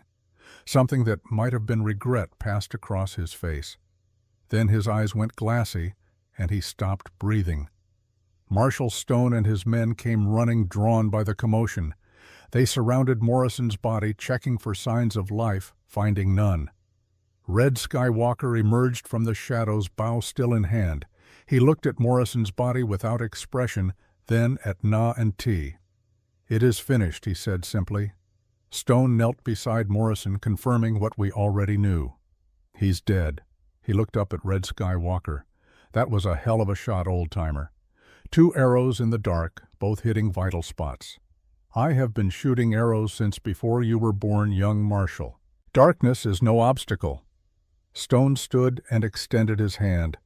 "Well, on behalf of the territorial government, I thank you. You saved these women's lives and ended the career of one of the worst outlaws in the territory." Red Skywalker ignored the hand. "I did not do it for your government. I did it because it was right." He turned and walked away into the darkness, leaving Stone standing there with his hand still extended. "Fair enough," Stone muttered. The next few hours were a blur of activity. Stone and his men took Morrison's body, wrote up their reports, and by dawn they were preparing to leave. Stone found me on the porch as the sun was coming up. "This is over now," he said. "Morrison's dead, his gang is scattered. You and your people are safe, until the next Morrison comes along. Maybe, but that's a problem for another day." He adjusted his hat. "For what it's worth, Carson, you did a brave thing. Not many men would have stood up to Morrison the way you did. I had help. You did. And that's what saved you. Remember that." After the marshal and his men rode out, the ranch settled into an exhausted quiet. Rosa made breakfast, but nobody ate much. We were all too tired, too emotionally drained. T fell asleep at the table, and Na carried her to bed. I found myself back on the porch watching the sun climb higher, feeling like I'd lived a lifetime in the span of 2 weeks. Na came out and sat beside me. She didn't say anything at first, just sat there, and I was grateful for the silence. Finally she spoke. "Is really over Morrison's dead. His men are gone." "Yeah, it's over." She nodded slowly. "Then what happens now?" It was the question I'd been avoiding asking myself. What did happen now? Life went back to normal, but what was normal anymore? Nothing would ever be quite the same as it had been before I found T in the desert. "Now," I said carefully, "you and T get to decide what you want. You're free. You can go anywhere, do anything. I'll help however I can." She was quiet for a long moment. Then she said, "What if what I want is to stay here with you with Rosa? What if I want this to be home?" My heart kicked hard against my ribs. "You can stay as long as you want. You know that. But people will talk. Doc Miller, he already say so. Sheriff say so. White man and Apache woman living together. They will say bad things. Let them talk. It will make your life hard. My life's been hard before. I can handle it." She turned to look at me, her eyes searching mine. "Why you do this? Why you risk everything for us? We are nothing to you. You're not nothing. You're—" I stopped trying to find the right words. When Sarah died, I thought that part of my life was over, the part where I had a family, where I had people I cared about. I thought I was just going to work this ranch until I got too old, then die alone. But then I found T, and I found you, and suddenly I remembered what it felt like to have something worth protecting, something worth fighting for. Tears were running down her face now, silent and steady. You give us life, you give us hope. How I repay that? You don't need to repay anything. Just, I reached out and took her hand. Just stay. Help me run this place. Help raise the horses and cattle. Teach T to be strong like her mother. That's enough. And what about you and me? What we are, I don't know yet. Friends for now. Maybe more in time, if that's what you want. She squeezed my hand. I want. We sat there as the morning grew warmer, hands joined, not needing to say anything more. Whatever the future held, whatever challenges came next, we'd face them together. 3 months passed. The seasons began to change, summer fading into the first hints of fall. The ranch healed both physically and in ways less visible. The bullet holes were patched, the broken windows replaced the blood scrubbed from the porch boards. But the deeper wounds, the ones carried inside, took longer. T had nightmares sometimes. She'd wake up screaming, crying for her mother, and Na would hold her and rock her and sing old Apache songs until she fell back asleep. But the nightmares came less frequently as time went on, and the girl who'd been so frightened when I found her began to smile again, to laugh, to be a child. She followed me everywhere during the day, this small shadow with dark braids and curious eyes. I taught her to ride, starting her on an old gentle mare named Sunshine. I taught her English words, and she taught me Apache ones. We developed our own language part. English, part Apache, part gestures and expressions that only we understood. Na worked alongside Rosa in the house and garden, but she also worked with me and the hands I'd hired to replace the fence and tend the cattle. She could ride as well as any cowboy I'd known could rope a steer and brand a calf and do a dozen other jobs that most people assumed were men's work.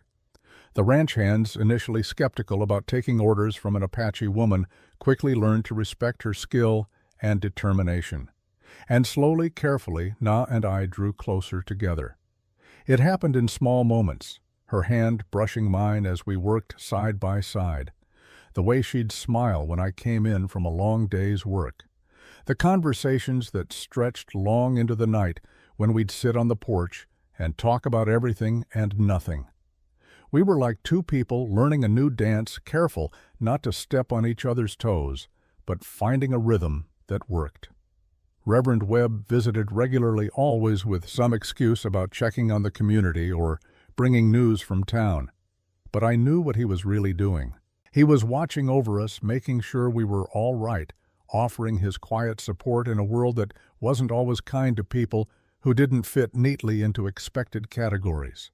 One Sunday he asked if Na and T wanted to come to church services in town. Na declined politely, but Webb persisted gently. "I understand your hesitation," he said, "but my congregation, many of them fought alongside you. They know your courage, your character. You'd be welcome." After Webb left, Na stood at the window for a long time watching the road to town. "You don't have to go," I said quietly. "I know." Her voice was barely above a whisper. "But T, she asked me yesterday why we don't go to church like Rosa. She see other children with their mothers on Sundays. She wonder why we different." "You can explain that to her." Na turned to face me. "How I explain that I am afraid, that even after all we survive, I still fear what white people think of me?" She shook her head. "No, I cannot teach my daughter to be afraid. If I am afraid, she learn to be afraid. I must be brave even when I am not." "You're the bravest person I know, Na." She smiled sadly. "Brave is just being scared and doing it anyway. You teach me that when you stand in front of Morrison with only rifle and no army. Now I do same." The following Sunday morning, I found Na standing in front of the small mirror in our room. Her hands shook as she tried to button her best dress. I came up behind her and gently took over. "We can wait," I said softly. "Another week, another month. Whenever you're ready." She met my eyes in the mirror. "I never be ready. But T she getting older. She need to be part of world, not hide from it. So today we go, together. Rosa fussed over T's hair, braiding it with ribbons. T was excited, bouncing with energy, not understanding why her mother moved so slowly, so carefully. In the wagon on the way to town, Na sat rigid, her hands clasped so tight her knuckles were white. T chattered happily beside her, pointing at birds and clouds. I reached over and took Na's hand. If at any point you want to leave, we leave. No questions asked. She squeezed my hand. Thank you for understanding and for standing with me even when I am afraid. Always, I said. As we pulled up to the church, I saw Na take a deep breath, straighten her shoulders, and lift her chin. Whatever fear lived inside her, she wasn't going to let it show. Not to these people. Not to T. Not even to herself. She climbed down from the wagon, took T's hand, and walked toward the church door like a woman who had every right to be there. Because she did. Rosa came too excited to attend service with what she called her new family. We arrived early, and I could see people staring as we climbed down from the wagon. Some faces were friendly, recognizing Na from the battle. Others were cold, disapproving. But Webb met us at the church door with a warm smile and ushered us inside. The service itself was beautiful. Webb preached about acceptance and community, about how God's love extended to all people, regardless of their origins. T sat between Na and me, swinging her feet and occasionally whispering questions that Na patiently answered. After the service, something unexpected happened. Margaret Henley, the widow who'd fought at the ranch, approached Na directly. Mrs. Na, she said, then corrected herself. Na, I wanted to tell you how grateful I am for what you did during the battle. Your tactics saved lives. Na seemed surprised by the direct address. I do what I can to help. Well, you helped plenty. Margaret smiled. My ranch is south of here about 10 miles. If you ever need anything at all, you come find me. We women need to stick together out here. Other people approached after that. Doc Miller and his wife. Jake Thompson, whose shoulder had fully healed. Even some people I didn't know, townspeople who'd heard the story and wanted to meet the Apache woman who'd helped defend one of their own. Not everyone was friendly. Some people left the church without speaking to us, their disapproval written plainly on their faces. But enough people were kind that when we drove home that afternoon, Na was smiling. That was, she searched for the word nice. People were nice. Some people will never accept us, I warned her. You need to know that. I know. But some people is enough. She looked back at T, who'd fallen asleep in the wagon bed. For her, I can handle some people. As fall deepened, we settled into routines that felt almost normal. T started learning to read and write, with Rosa teaching her Spanish and me teaching her English. She was bright, picking up both languages quickly, and she had her mother's determination. Once she set her mind to learning something, she didn't stop until she'd mastered it. One evening, about 4 months after Morrison's death, Sheriff Bradley rode out with news. He found me in the corral, working with a young stallion that needed breaking. Got a letter from the territorial governor's office, he said, without preamble. About the reward money for Morrison. I'd forgotten about that. What about it? It's yours if you want it. $500. They're saying you and your people were instrumental in bringing Morrison to justice. It wasn't me. It was Red Skywalker. His arrows killed Morrison. I told them that. They said they tried to find the old Apache man to give him the reward, but he's disappeared. Gone back into the hills, probably. Won't accept white man's money anyway. Then give it to Na. She's the one who lost everything because of Morrison. Bradley handed me an envelope. Already made out in your name. You distribute it how you see fit. After he left, I found Na in the garden pulling weeds. I showed her the envelope and explained what it was. This is yours, I said. $500. You can use it to start over, buy supplies, whatever you need. She looked at the envelope like it might bite her. That is much money. It's what you're owed. Morrison took everything from you. This is justice. She took the envelope carefully, running her fingers over the paper. With this money, I could go anywhere, start new life. My heart sank a little, though I tried not to show it. if that's what you want." She looked up at me, and there was something in her eyes I couldn't quite read. "What I want is to invest in this ranch. Make it better. Make it," she paused, "make it ours. Ours, you give me home. I want to be part of home, not guest, not what is word charity case, partner."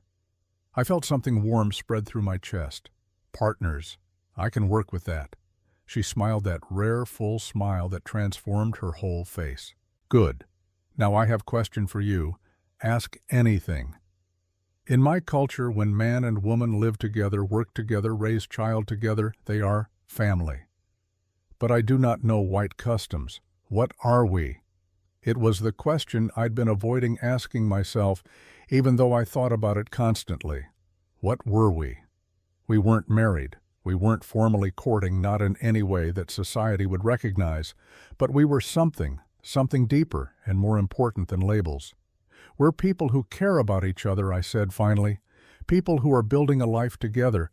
If you want a label, I guess we're—" I hesitated, then took the leap. "We're promised to each other."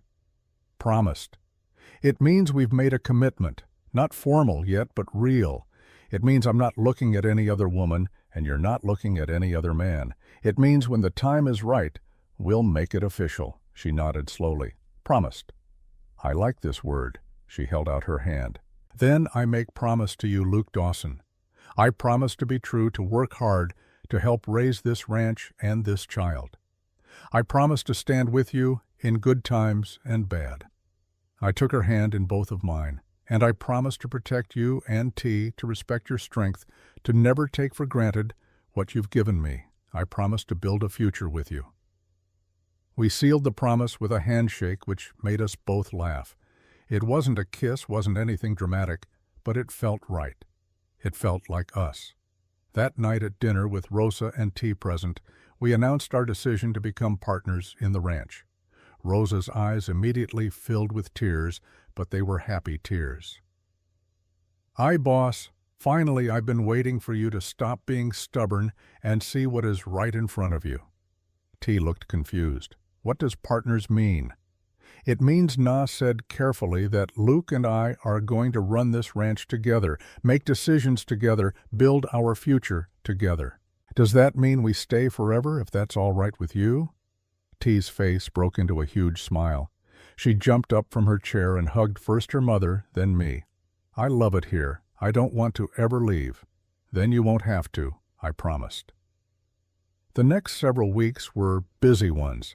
We used part of the reward money to buy more cattle, to repair the barn properly, to purchase supplies that would see us through the winter. Na had a good head for business, I discovered.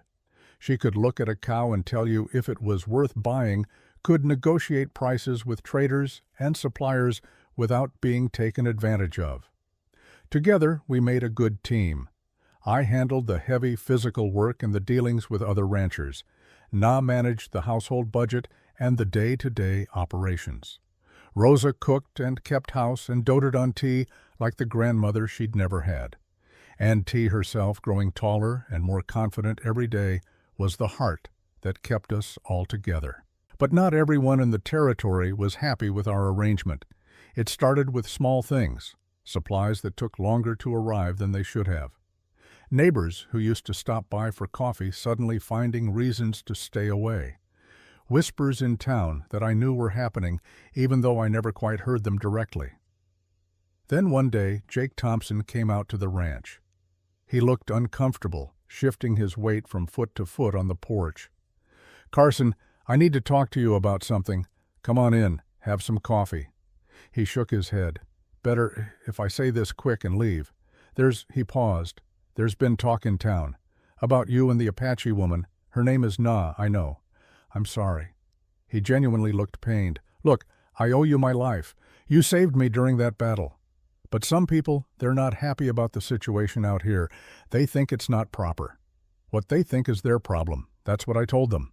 But Carson," he looked me in the eye, "you need to know that Deacon Hutchins is organizing a petition.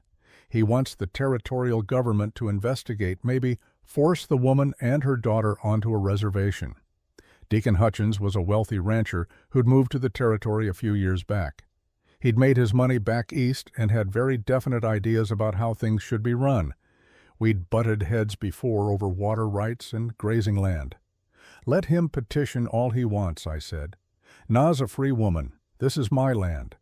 The government doesn't have any say in who lives here, maybe not legally, but they can make your life difficult, cut off your access to government contracts, influence the banks, that sort of thing. Then they'll find out I'm just as stubborn as they are. Jake nodded slowly. I figured you'd say that. For what it's worth, I'm on your side, and I'm not the only one. But Carson, he put his hand on my shoulder, be careful. Rich men with connections can be dangerous in ways that are harder to fight than outlaws with guns. After he left, I told Na what he'd said. She took it calmly, though I could see the worry in her eyes.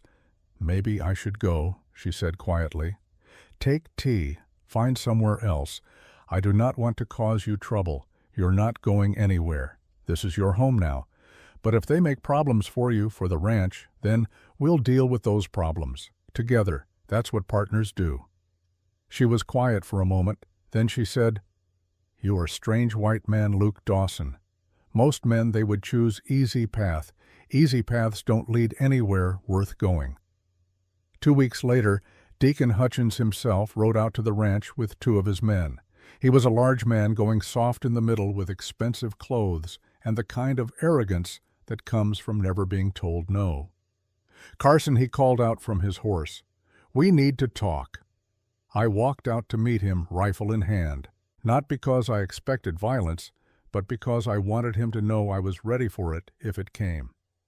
Deacon, what brings you out this way? You know damn well what brings me. This situation you've got going on here, living with an Apache woman, letting her daughter run around like she belongs. It's not decent. Last I checked, how I live on my own land is my business. It becomes everyone's business when it affects the whole community. You're setting a bad example, giving people ideas about, he struggled for a delicate way to put it, about mixing races. It's not natural. What's not natural is a man telling another man how to live when it doesn't affect him in the slightest. Hutchins' face reddened. You're being willfully obtuse. I'm trying to help you, Carson. I'm giving you a chance to correct this situation before it becomes a bigger problem. There's nothing to correct. Na and her daughter are staying. They're partners in this ranch now. That's final. Then you leave me no choice. I'll take this to the territorial authorities. You do what you need to do. But I'm telling you right now, it won't change anything. Hutchins stared at me for a long moment, clearly unused to being defied. Then he turned his horse. You'll regret this, Carson. Mark my words. After he left, Na came out of the house. She'd been listening from the doorway. He will cause trouble, she said. Probably. Is worth it. All this trouble for me and T. I turned to face her fully. Na, in the past few months, this ranch has become a home again. Not just a place where I work and sleep, but a real home. That's because of you and T. So, yeah, it's worth it. It's worth whatever trouble comes. She crossed the distance between us, and for the first time since I'd known her, she reached up and kissed me. It was brief, soft, but it said everything that needed to be said. Thank you, she whispered, for choosing us. I always will. The petition that Hutchins filed went nowhere. The territorial governor's office sent back a terse response saying that private property rights were sacrosanct and that as long as no laws were being broken, the government had no interest in interfering. It was a small victory, but an important one. Winter came bringing cold nights and occasional snow. We spent more time indoors, gathered around the fire, telling stories and playing games with tea. Rosa taught everyone to make tamales, a process that took all day, but resulted in enough food to last weeks. Na shared Apache legends, stories of how the world was made and why things were the way they were. And I found myself happier than I'd been since Sarah died. Different, yes. This wasn't the same life I'd had before, but it was good. It was real. It was enough. One evening in late January, almost exactly 1 year after I'd found T in the desert, I asked Na to marry me. Not with a fancy ring or an elaborate speech, just a simple question while we sat on the porch watching the stars. Would you want to make this official, I asked. Get married proper like. She was quiet for so long I thought maybe I'd misread everything, that I'd pushed too fast. Then she said, in Apache way or white way? Both if you want, whatever makes you happy. She smiled. Then yes, I marry you, Luke Dawson. We were married twice. Once in a small ceremony at the church with Reverend Webb officiating and the few townspeople who'd become our friends in attendance. Margaret Henley stood up with Na, and Sheriff Bradley stood up with me. T, dressed in a new dress Rosa had made, scattered wildflowers down the aisle. The second ceremony was held on the ranch, conducted by Red Sky Walker, who emerged from the hills for the occasion. It was simpler, older, full of words I didn't understand, but felt deep in my soul. Nay wore traditional Apache clothing, and we exchanged vows under the open sky with the desert stretching endlessly around us. After it was over, Red Sky Walker gave us his blessing and a piece of advice. Love is not just feeling, he said. Love is choice. Every day you must choose to love, choose to forgive, choose to stand together. This you can do, and you will be happy. Then he disappeared back into the hills as silently as he'd come. The years that followed brought changes none of us expected. 2 years after we married, I drove T to her first day at the Copper Springs School. She was 9 years old, tall for her age, with her mother's dark eyes and quiet strength. "What if the other children don't like me?" she asked, clutching her slate nervously. Na took her hand. "Then you teach them to like you, with patience and kindness." I turned to look at her. "You're smarter than most of those kids who speak 3 languages when they only speak 1, and you can rope a calf better than any of them. Hold your head high." T squared her small shoulders. "Like mother. Exactly like your mother." Miss Sarah Winters, who'd fought at the ranch during the battle, met us at the schoolhouse door. "T, I'm so glad you're joining us. I've heard you're quite the reader." As we drove away, Na's voice was thick with emotion. "I never think I see this day. When Morrison kill my people, I think T never have normal life. Now she has everything. Is miracle." 5 years after the battle, Na and Margaret Henley formed the High Desert Women's Ranching Cooperative. I watched as Na taught ranching techniques her people had used for generations, showing women how to read the land, when to move cattle, how to prevent overgrazing. One evening, Sheriff Bradley rode out smiling. "Carson, that wife of yours just became one of the most respected ranchers in the territory. 3 different cattlemen asked where they could hire her to consult." "What did you tell them?" "That she's not for hire, but they could ask politely if she'd share her knowledge." He shook his head in wonder. "Never thought I'd see Apache ranching methods become the talk of Copper Springs." When T turned 22, she announced she wanted to marry Daniel Miller, Doc Miller's nephew, from Philadelphia. He was quiet, studious, and had fallen in love with T while she taught him to speak Apache. "Are you sure?" I asked her one evening on the porch. "There's no rush." She smiled. "Father, I've watched you and Mother for 15 years. I know what love looks like. Daniel sees all of me, not just the comfortable parts. He wants our children to know both worlds." The wedding was held on the ranch. T wore a dress combining both traditions, white lace, with Apache beadwork Na had spent months creating. As I walked her down the makeshift aisle, T whispered, "Thank you for finding me that day in the desert, for giving me a life I never thought I could have." My throat was too tight to answer. I just squeezed her hand. At the altar I placed her hand in Daniel's. The young man looked at me seriously. "I'll take care of her, sir." "She doesn't need taking care of. She needs a partner. Can you be that?" "That's exactly what I plan to be." After the ceremony, I found Na watching T laugh with her new husband. "She's happy," Na said softly. "She is. You raised a good woman. We raised her, together." Tears glistened in her eyes. "When I lost everything, I never imagined there could be this much happiness again."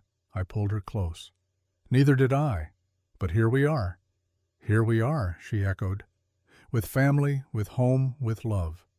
We stood there as the stars came out, watching our daughter begin her new life, grateful beyond words for the journey that had brought us all to this moment. Now, years later, sitting on this same porch where so much of our story unfolded, I look back and marvel at how one simple act, finding a lost girl in the desert, changed everything. How a decision to help someone in need led to a family, a home, a life worth living. The sun is setting again, painting the desert in shades of gold and red. Na sits beside me, her hand in mine, and T, all grown up now with a family of her own, plays with her children in the yard. Rosa, somehow even older but no less determined, calls from the kitchen that dinner is almost ready.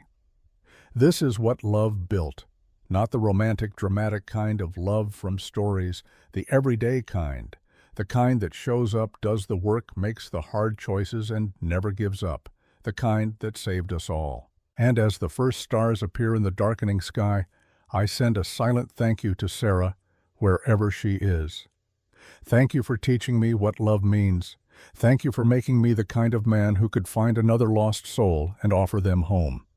Because in the end, we're all just looking for the same thing, a place to belong, people to stand with, a reason to keep going when the world gets hard. We found that here in the dust and heat of the Arizona Territory, in a small ranch that became so much more than walls and land, we found family, we found home, we found each other. And that more than anything is what made the journey worth taking.